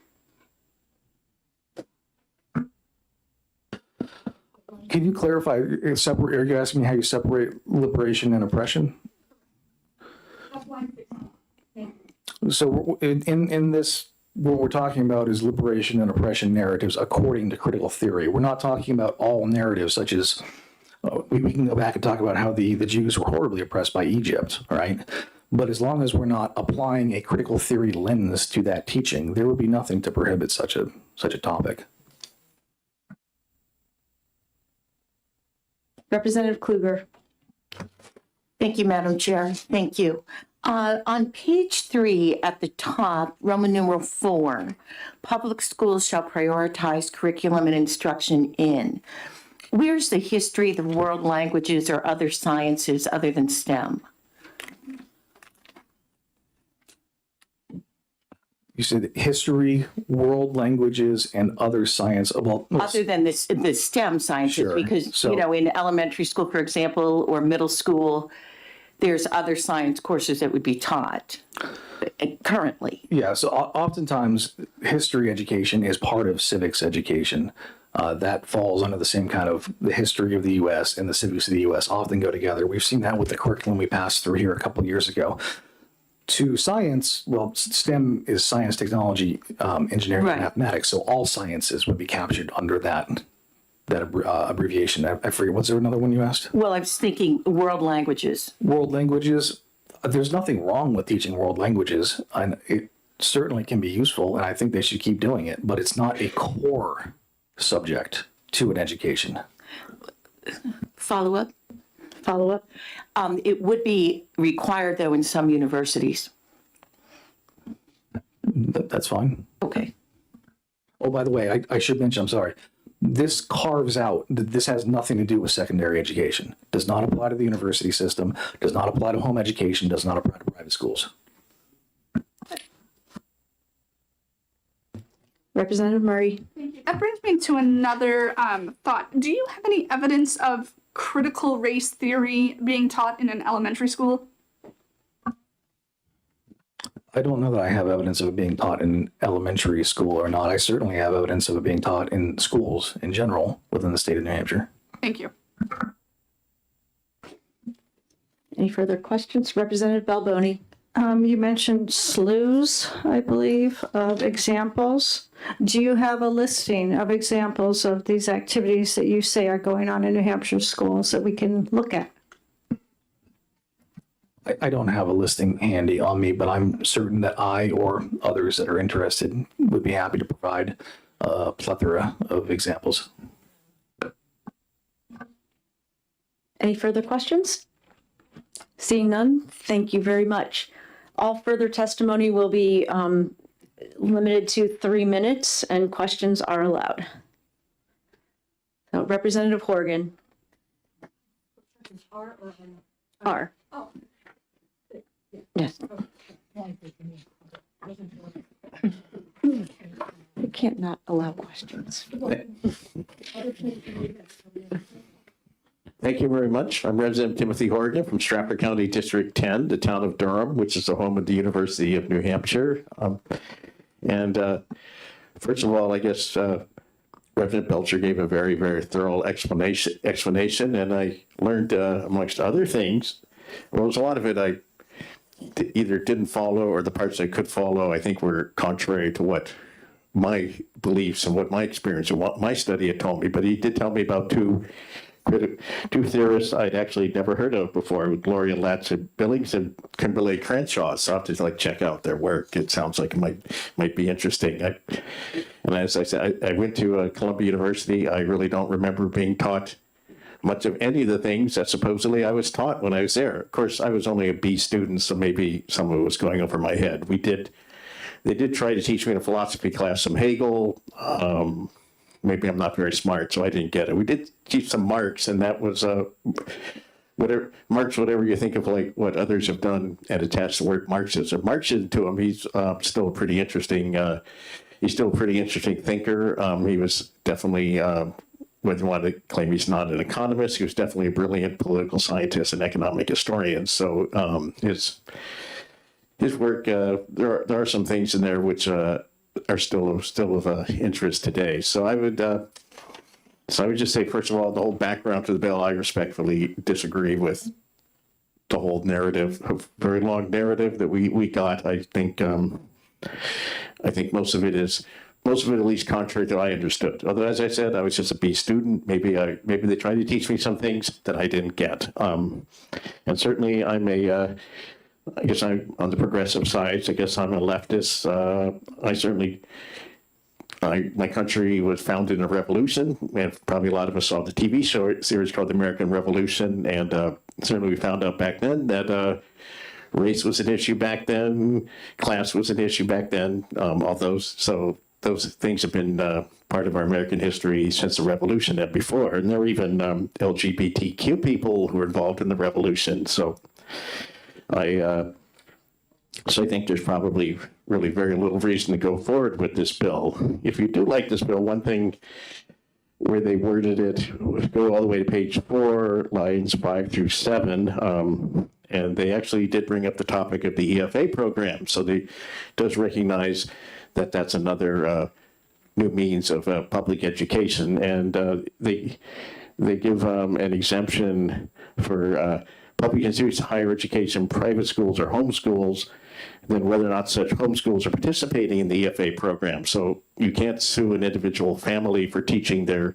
children critical race theory, but it's unclear what happens if a private school who does it. So anyway, I would just say interesting bill. I learned a lot from reading the findings. I'm definitely going to check out Paulo Freire and Gloria Ladson Billings and Kimberly Crenshaw. But aside from that, I personally have no interest in voting for this bill when it comes to the floor. So I would just say I DL it. Thanks. Thank you very much, Representative Horgan.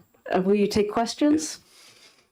Looks like there's one. But Yes, Representative Selig. yeah. Thank you very much. If we look at page 1, line 6, the bill says that we'll prepare students for productive citizenship.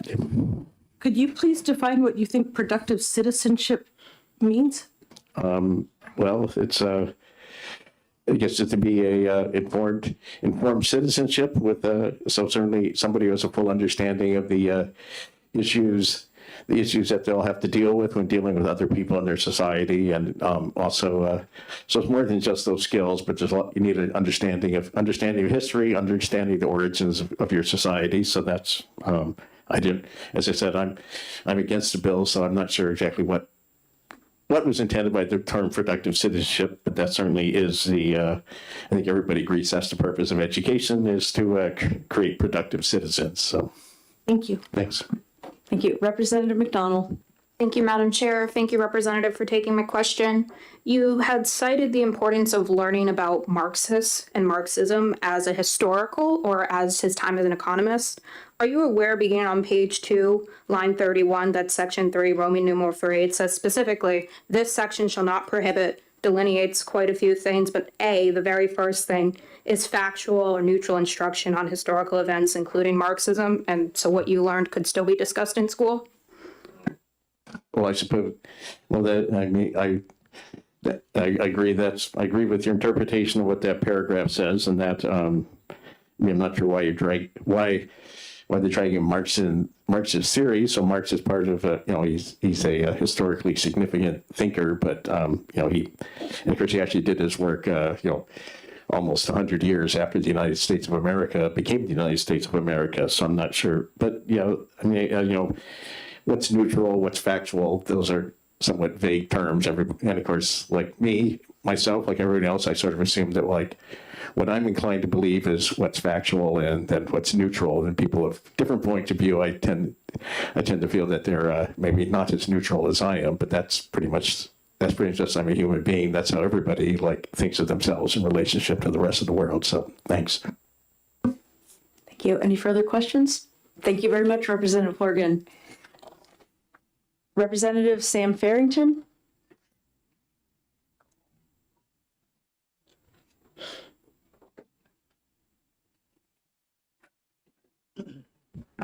Good afternoon, Madam Chair, and thank you to the committee. I am here in support of the bill, although I don't think that it goes far enough. This should apply to our higher institutions of education as well, I believe.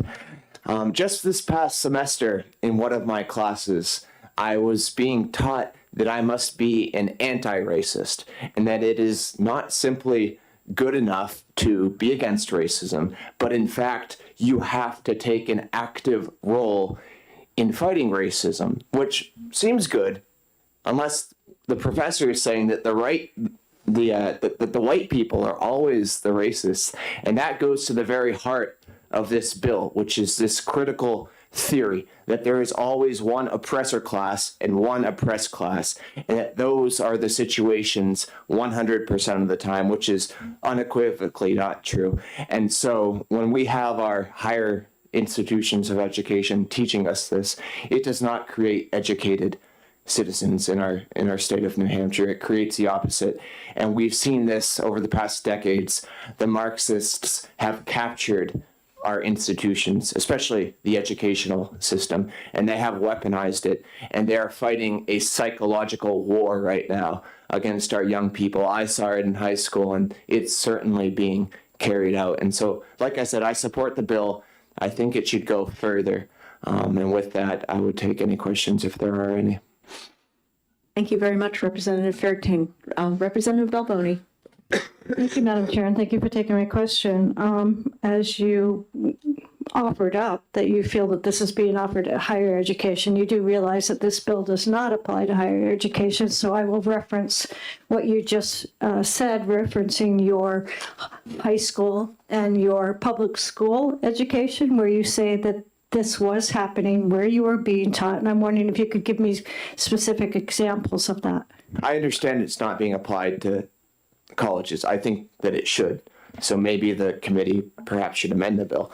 But in high school, we were learning about indigenous people and the history of our country and what we've done. And yeah, there are some dark points in our history, but that should have been taught through a matter of fact and history, not through the teacher's perspective that white people are dangerous and oppressors because certain people in the past have done this. It's dangerous. It's a dangerous ideology. Any further questions? Seeing none, thank you very much. Nancy Brennan?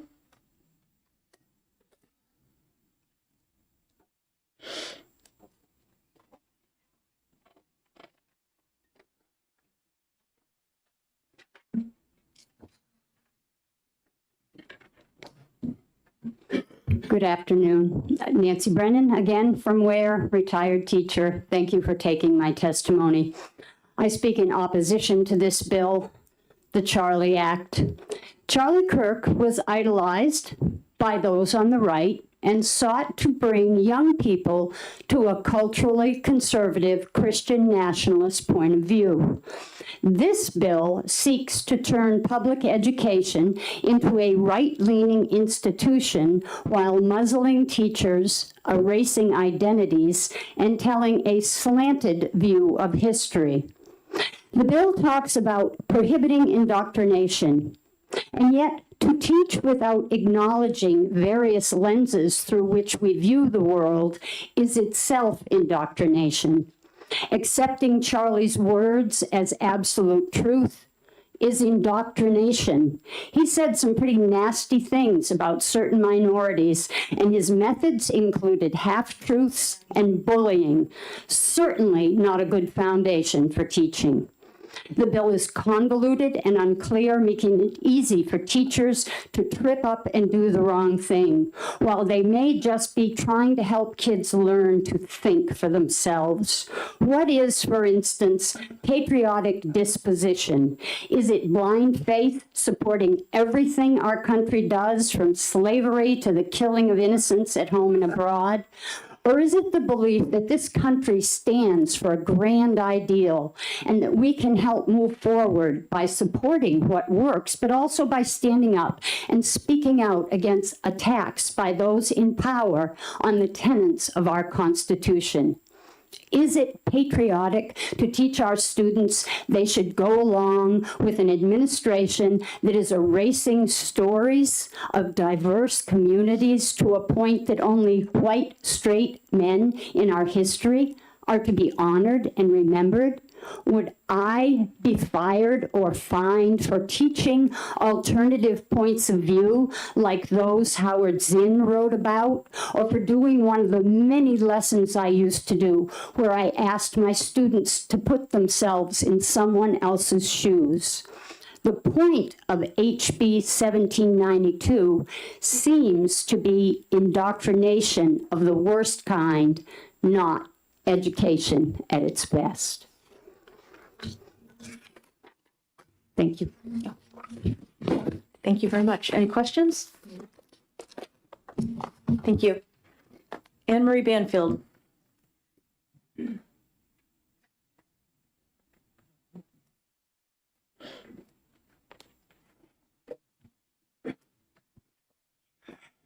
Good afternoon, Anne Marie Banfield, parental rights advocate, focused on excellence in education. I see this bill similar to RSA 191:1, the advocacy of subversive doctrines that are prohibited. No teacher shall advocate communism as a political doctrine. So we already have that in state statute. What is mentioned in this bill are political issues. They're political. History should always be taught on race, slavery, and all those important historical events. But there is a crossover when it becomes anti-racist. That is a political ideology. And it also, anti-racism pushes racism. If you understand what anti-racism is about, and this comes from liberation theology. It's a theology. Some of it comes from a theological belief. So you're looking for some examples. SAU 16 bought a book called "This Book is Anti-Racist" for all of their students in the middle school. I think they spent about $17,000, and that's when it was presented to me by a parent who was concerned. Again, would his child be considered an oppressor or the oppressed? Because that's what it pushed in the book.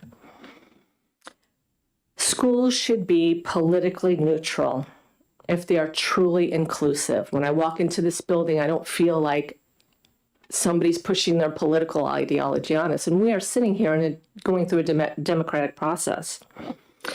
I would also argue if this is not the way to go, then maybe we ought to look at viewpoint discrimination. Because what happens a lot of times is this information is fed to our students, and then if you want other information brought into the classroom, you're told no. I was told no in SAU 621 when the teachers were going to do a professional development on transgender students. And I went and met with the superintendent, and I said, can we bring in other viewpoints other than just Seacoast outright? The answer was no. They were not going to present other viewpoints. And guess how? I didn't know about this professional development. It was a teacher who contacted me who was bothered by what they were going to have to do in professional development. That it was going to be one viewpoint pushed on them. It wasn't going to be inclusive. There was going to be no, viewpoint neutrality where we're going to get other viewpoints. This is not inclusive. It crosses over to pushing a worldview and denying others that want to be presented. You want some other examples? Second Step SEL. That's got critical race theory, gender. I've got others. I will send them to you in an email. There's plenty of examples because I get plenty of calls on this. Although I have to say, some of it has died down. I think over the years, some of this has died down. If you have any questions. Thank you. Any questions? Seeing none, thank you very much. All right, Robert, and your last name starts with an L, and your handwriting's as good as mine.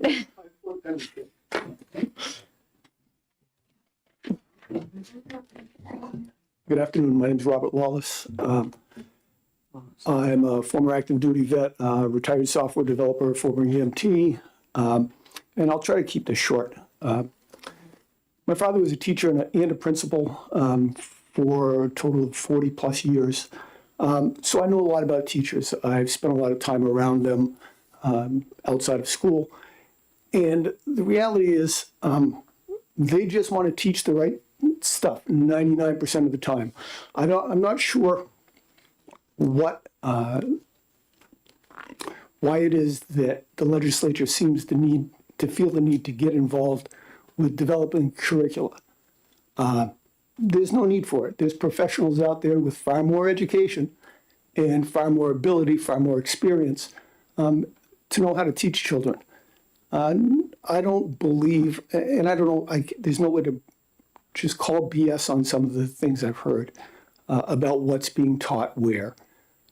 Those are issues for the local school boards. Everyone seems to be, let's push things to the local level. Well, do that. Worry about problems with what's being taught at schools with local school boards. Bring it up with them. We don't need to be spending legislative time micromanaging school administrations, do we? Aren't there more important things that can be done by the legislator? We don't have, you try to jam a lot of stuff into 2 months. So I would let schools deal with that. That's what I'd like to say. I'd like some examples too. There were no examples given of, or no good ones, of what's being taught that's so egregious about critical race theory. We did get quite a long homage to Charlie Kirk, but that didn't really do a whole lot in terms of giving us some more information about what's going on in schools or what you think ought to be going on in schools that's not going on now.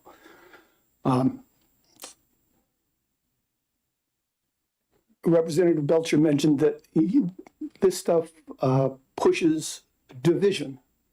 Really? One of the most divisive things I've heard lately seemed to come out of an article that I'd seen where I thought it was the chair of one of these committees thought they ought to segregate Democrats and Republicans, teach them separately. What about independents? We're going to build some new schools for independent children? I don't know. Makes sense. Guess we ought to do that. I'm just going to end this by saying this isn't your job. You have a job. Do your job. Worry about legislating to help families in this state. Pardon? I'm just looking around. Is that okay? He's fine. Thanks. Awesome. Time's up. Anything else? Are you done? Or do you have more? I am done. I'm glad, Mr. Belcher, that you didn't ask us to get on your knees and say a prayer for All Charlie. right, thank you very much. Rachel Potter?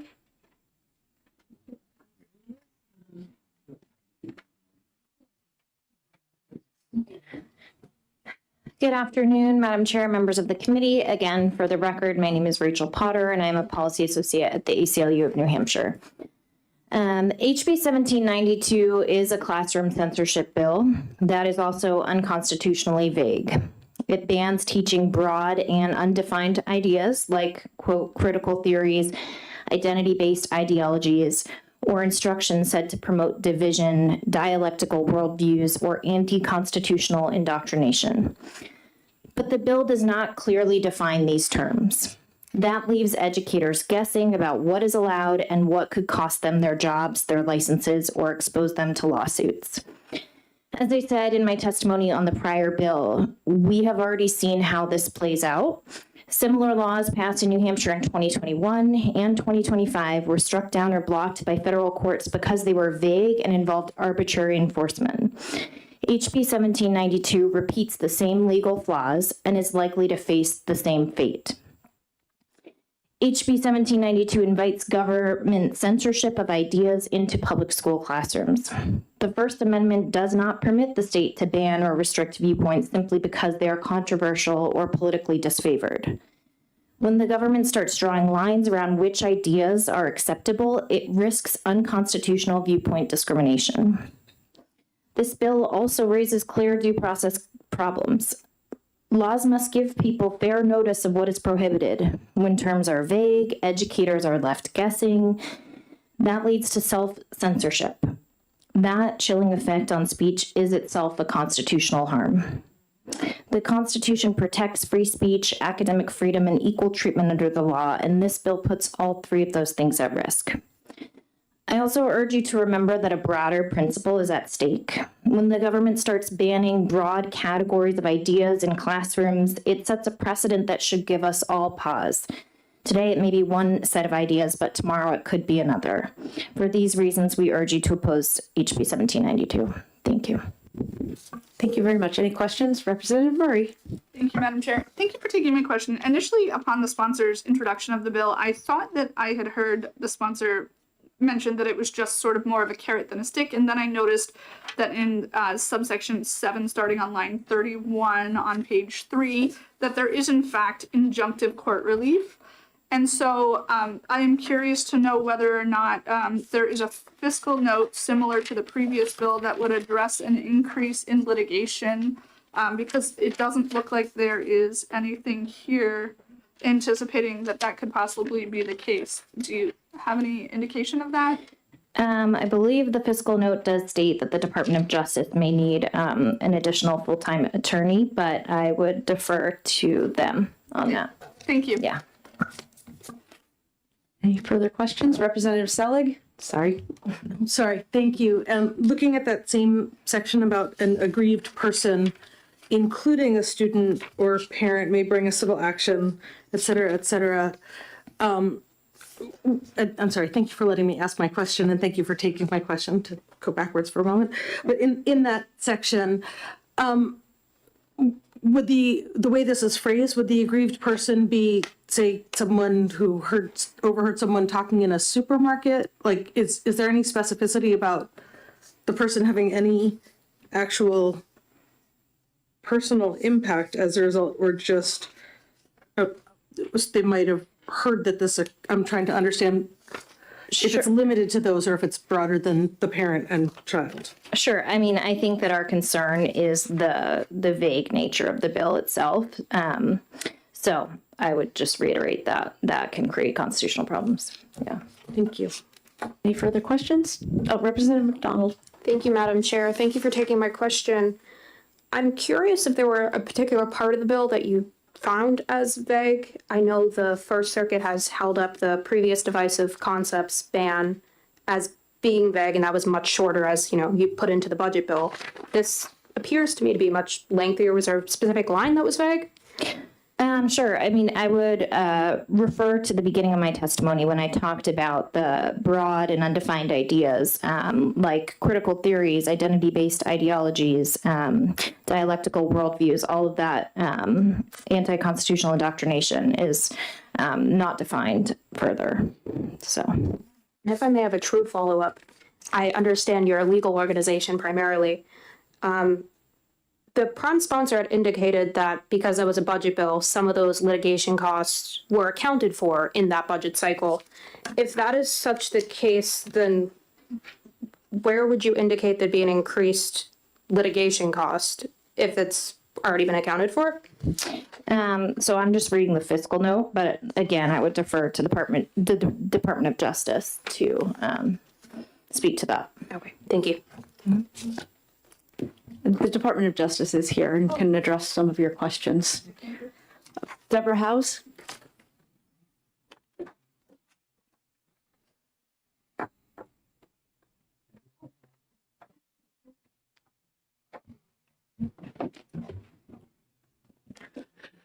Okay, good afternoon. My name is Deborah House. I am president of the American Federation of Teachers, New Hampshire. We've got 3,500 members across the state, mostly in pre-K through 12 public education. And no surprise, we do oppose HB 1792. The previous speaker made many of the points I was going to make about how this bill is indeed unconstitutionally vague, similar to the divisive concept law that was passed back in 2021 and overturned by the courts. A few points I want to elaborate on. The bill does censor core academic content. And one of the reasons it's vague is not that it lacks in naming political theories or frameworks that it wants to prohibit.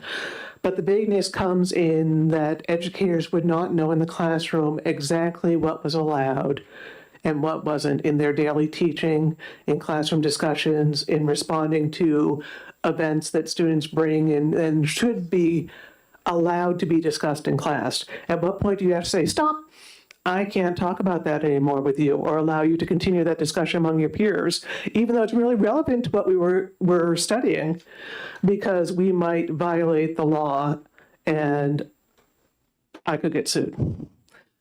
That's not good education. So that's where the vagueness comes. You don't know where that bright line is. If something happens that might be related to Brown versus Board of Education, for instance, even though that's history, at what point is history done and no longer has an impact in the current day? That's where the vagueness is. If you can't tell where that bright line is, you don't really know what is prohibited. So that was part of Local 8027 versus Ada Blue. Anyway, so it centers core academic content. It violates the state's constitutional duty to cherish public education because it narrows what can be studied rather than broadening it, what students may learn. The bill also harms safe learning environments, especially for LGBTQ students who are indeed in our schools and deserve to be safe and welcome just as all other students deserve. The bill enacts viewpoint discrimination, banning certain perspectives while promoting so-called neutral and patriotic ones. And that's another place where the law is vague, because If we went around this room, we would not all agree on what neutral or patriotic meant. Our definitions would not be exactly the same. And if we can't all agree on exactly what that means, how is a teacher in the moment going to be able to define that and know what is allowed and what is not? This bill, if passed, is setting you up for more legal challenges, for more cost, and for more diversion of funds that should be going into strengthening our public schools for all students. So for those reasons, we oppose it, and we hope you find it inexpedient to legislate. Thank you. Thank you very much. Representative Yes. Dry. Thank you, Madam Chairman, and thank you for taking my question. Okay. In other bills unrelated to education, sometimes there is a safe harbor for people or companies, for example, saying you did the best of your ability not to violate something, and it was you were acting in good faith on things. Would that apply in this case, maybe to help teachers? It did not apply in the law that you passed previously. I do not see anything written in here that would indicate that, so we don't have any reason to believe it would. You'd have to give us something that would indicate that. Thank you. Representative Murray. Thank you, Madam Chair. Thank you for taking my question. I am curious, on page 3, section 4, lines 3 through 8, do you believe that that is accurately capturing the definition of an adequate education? I did not bring a copy of the bill up with me, so, I'm happy to. Okay. Thank you. Sorry. It's okay. I'll speak it. Yep. The section. Yeah. Yeah, that is not as much as is enumerated in the, and I'm not going to have the citation right on the top of my head. So the other list that we normally refer to in the other section of law, and I'm sorry, without my notes in front of me with that number, I'm not going to pull it up. But yeah, it is missing some pieces there. I'm not seeing as much history and social studies enumerated the way it usually is, so I think it's light there. I do see civics is there, which is good. I think we're missing some of the arts. Yeah, so yeah, we wouldn't want to be rewording that and taking things out that students have a right to be getting. That would be an unfortunate thing. Any other questions? Yes. Representative McDonald. Thank you, Madam Chair. Thank you for taking my question. I do appreciate it. You had mentioned that there might be some confusion for teachers in following the law, and I would understand that concern, except there appears to be to me, and please, I'm curious if I'm misinterpreting something, Section 5, where the department shall develop guidelines as to how to follow this. Would that be something that the department would put out and then your organization could delineate to the teachers so they have those guidelines? Our experience with the divisive concepts law was that the guidelines were not at all clarifying. They were very unhelpful. They did not explain the law in any way that was useful to teachers who were in the field, and did not answer questions in any further depth than the plain language of the law. So in our experience, no, it did not. Not only did it not alleviate the vagueness, those were part of the court evidence in the trial. Okay, thank you. Yeah. Any further questions? Seeing none, thank you very much. Mary Wilkie?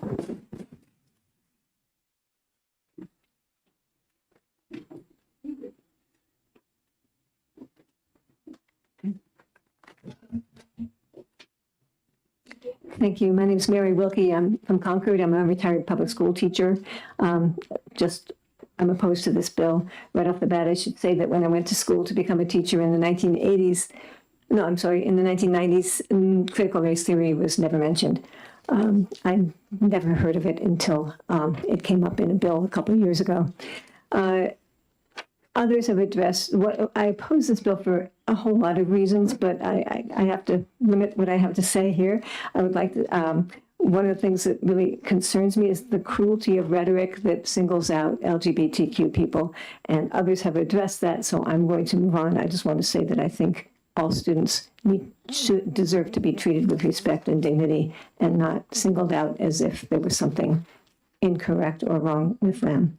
I'd like to speak to another ugly aspect of the bill, and that's its title. I realize that people were trying to make sure that they could turn it into the Charlie Act, so they had to find a way to have an acronym, and they came up with Countering Hate and Revolutionary Leftist Indoctrination in Education Act. As a person who taught school for 20 years and devoted those 20 years so much time, so much money, so much emotional investment, so much concern for every single child I ever had in my class. And by the way, I never had a single parent ever come to me and tell me they disagreed with something I had said in class or something their child had told them about. As a person who did that and knows so many other people who right now are doing the same thing, it is just heartbreaking to hear public school teachers addressed that way. It's slander by legislation, and it's been happening over and over again in recent years. It implies that public schools are filled with hateful teachers motivated by the desire to indoctrinate their students. If there are some teachers doing that somewhere, then deal with that. But you don't make a law that assumes that every single teacher in every single public school is doing that. I wish the sponsors of the bill would spend some time in actual public schools, and I mean some real time. Sit around for a few days and follow a few teachers and see what goes on. And you'll see that public school teachers are among the most compassionate people that you would ever meet. People who go extra miles for their students, and I mean that literally. We pick up kids to take them to concerts because their parents are at work and can't get them there. We deliver food and clothes to kids. We buy food to have in our classrooms because kids can't bring them for snacks. We cry when we find out that their parents are sick or that they themselves are sick. It's just, the bill talks about shared American values. Sorry, I have to end that sentence. Shoot. I would just like to say that shared American values include valuing public education back to Thomas Jefferson. And that's about all I can say. Thank you. Thank you very much. Are you willing to take any questions? Yes. Representative Selig. Thank you. And thank you for taking my question. If you were still teaching now, I believe you mentioned you were retired. I am, yes. If you were still teaching now, after reading all of the different distinctions about what is allowed and what isn't allowed, would you feel confident if students started asking questions about some of the topics in here to be able to answer? No, I wouldn't. I would feel uncomfortable with some.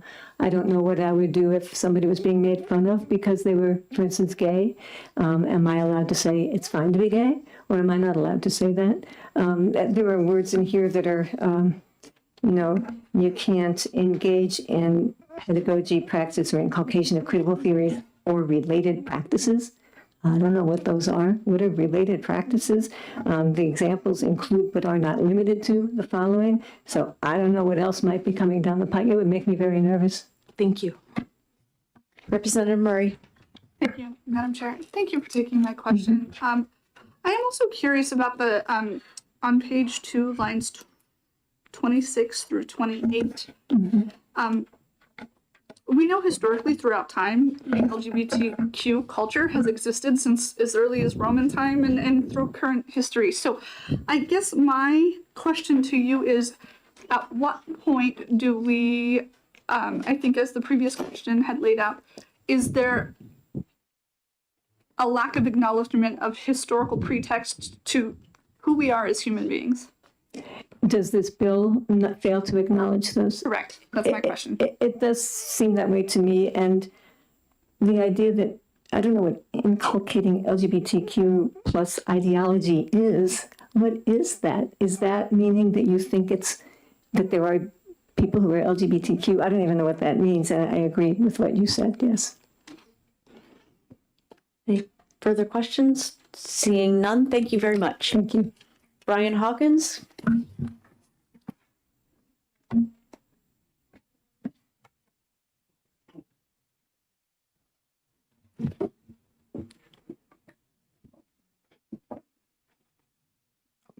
Thank you, Madam Chair. For the record, Brian Hawkins, representing NEA New Hampshire, here in opposition to House Bill 1792.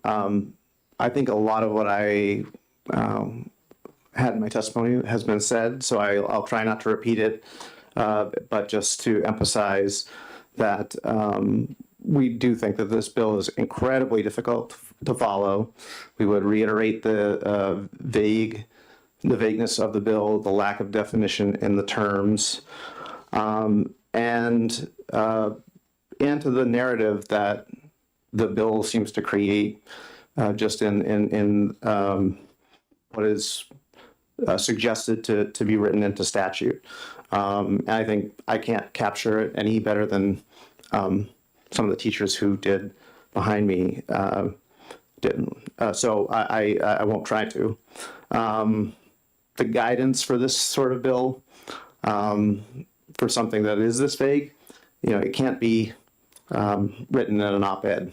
That's not how we can guide what it is that we're seeking to prohibit here. And so what we do run the risk of with this bill is what we talked about and what was reported on in the Teacher Shortage Committee from several years ago, which was the testimony that fear in teaching of controversial topics and critical thinking skills due to the passage of House Bill 2 in 2021, the banned concepts provision, has placed an unhealthy pall over teaching, and consequently the impact that has had on the retention of teachers and educators in the profession. So we would respectfully ask that you find House Bill 1792 inexpedient to legislate. And thank you for taking my testimony. Thank you very much. Any questions? Representative Murray. Thank you, Madam Chair, and thanks for taking my question. Would your organization believe that there might be any increase in your role with educators, given lines 31 through 35 exist in this bill, where it says an aggrieved person may bring a civil action against a school or a public employee? Sorry, and that's page 3. I apologize. And that's lines 31 through 35. Certainly, in the violation section. So certainly, I think one of the central problems with this is similar to what previous speakers have mentioned, which is the fear of either being, in this case, named in a lawsuit against the school, or the threat of licensure for something that you're not sure about how to comply with. So. Any further questions? Seeing none, thank you very much. Thank you. Sean Locke.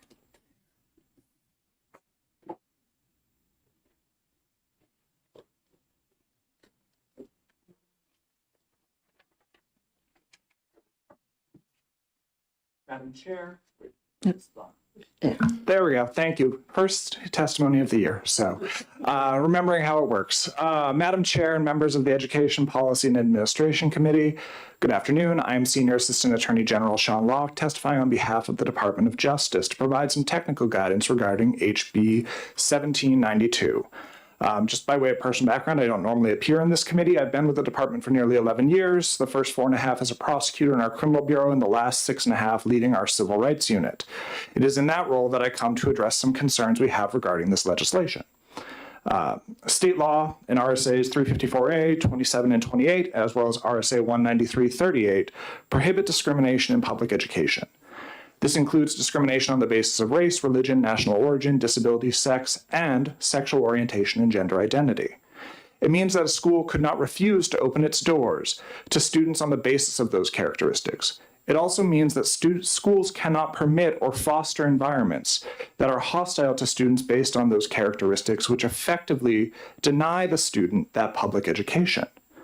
The proposed legislation jeopardizes a school's ability to redress these hostile environments, as they may impact students based upon their sexual orientation and gender identity. It may undermine a school's ability and obligation to foster a welcoming and inclusive educational environment, because it creates a catch-22. So looking at page 2, lines 26 to 28, it prohibits requiring affirmation of LGBTQ plus identities. It creates liability for educators and districts that violate the law. In doing that, it may chill a school or educator's ability to address identity-based bullying, harassment, and other misconduct. With the proposed legislation, schools and educators may face liability for failing to address identity-based misconduct because it fosters a hostile environment, but they also may face liability if the steps they take to address that misconduct are deemed to have affirmed or require a student to affirm an LGBTQ plus identity. It creates a very difficult dynamic to navigate in that context. And the concern here isn't abstract. The data shows that identity-based misconduct leads to more extreme negative outcomes for students, including absenteeism, substance use, and negative mental health outcomes. And that's compared to misconduct directed at students based on non-identity-based or non-protected characteristics. So it's still dealing with bullying and harassment, but we're talking about when it's motivated or oriented around a student's identity. Although the legislation contains a carve-out for bullying prevention education, it doesn't appear to extend that to redressing misconduct. So there isn't a safe harbor here for a school or educator that's attempting to ensure that their students are learning in an environment that's free from hate, which is what the legislation was working to combat. That's the major concern that we came here to address. I'm sure there may be other questions, but I'm happy to take the questions from the committee. Representative Freeman. Thank you, Madam Chair, and thank you for coming in front of us. So based on our discrimination laws, which are quite extensive, which is great, would you agree that a neutral environment for all students involved would be the ideal situation? I think an environment where basically any student isn't feeling like they're being denied or isn't denied a public education because of their protected characteristics. And I say that protected characteristics work in all directions. So it's not just discriminating, it's not we've talked about oppressor-oppressed dynamics here. It's not just one group can discriminate against another. Discrimination can go in the other direction as well.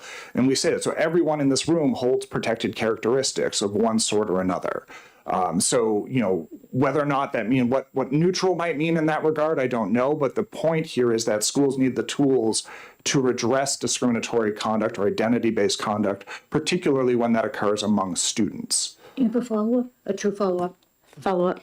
Thank you. So based on that assumption, a neutral environment, and tell me if this is how you interpret it, a neutral environment to me would mean that there is no bias on either end. Everything is presented in a neutral, factual manner. Would that not be the same to you? I think, if we're focusing on pedagogy, that's really not the point of what I'm here to testify about. I'm talking about tools to address conduct among students.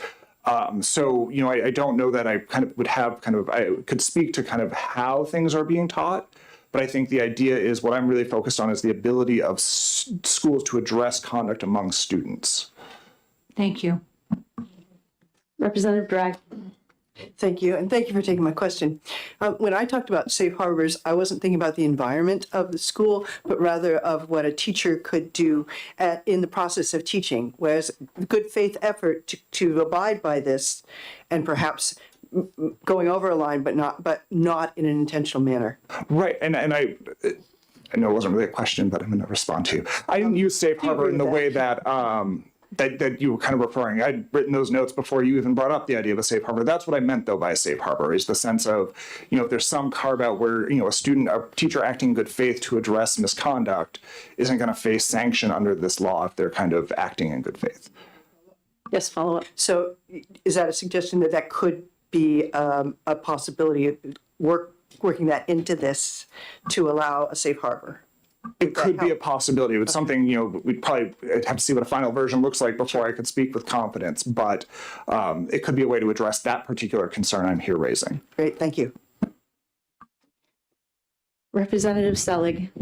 Thank you. And Attorney Locke, it's lovely to see you again from my time on the Criminal Justice Committee where I met you previously. And thanks for taking my question. I'm looking specifically at page 3, line 31, where it talks about an aggrieved person may bring a civil action. and it says including a student or parent, but it doesn't say limited to in any capacity. So I'm going to ask you the same question I asked someone previously who said they wouldn't be able to answer. But would an aggrieved person therefore be like the checkout person at the grocery store who overheard people talking about it, or a nosy neighbor, or how limiting is that, or open? So generally, and this comes up in the law against discrimination, they talk about aggrieved kind of individuals, or a person aggrieved by unlawful discriminatory practice. It's usually referring to someone who is the target or directly affected by the unlawful discriminatory practice.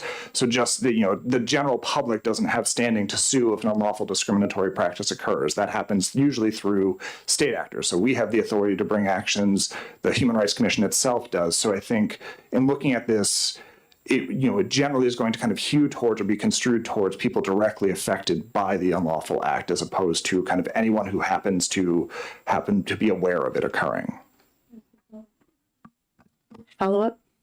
Thank you. And staying with that same section, if, say, a student filed a complaint about, say, a custodian who was cleaning graffiti off a wall and making comments about the type of person who would have left the graffiti, and viewed that as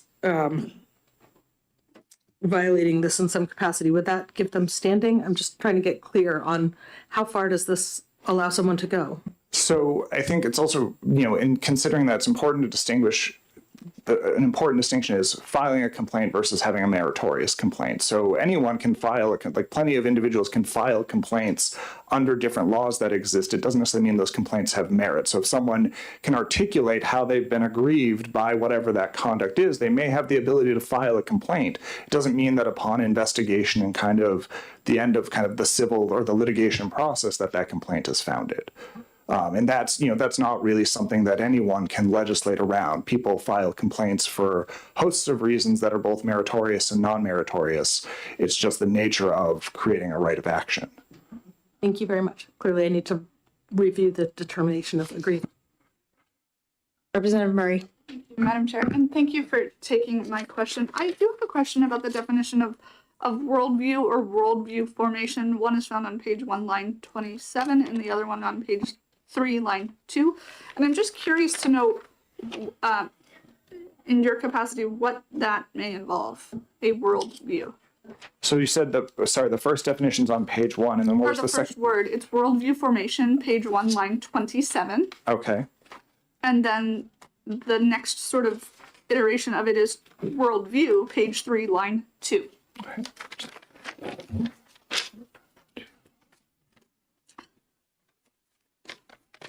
So in looking at this, I worry less about what's in the findings section because it doesn't become part of the statute. It's nice that it's there, but it doesn't really do anything.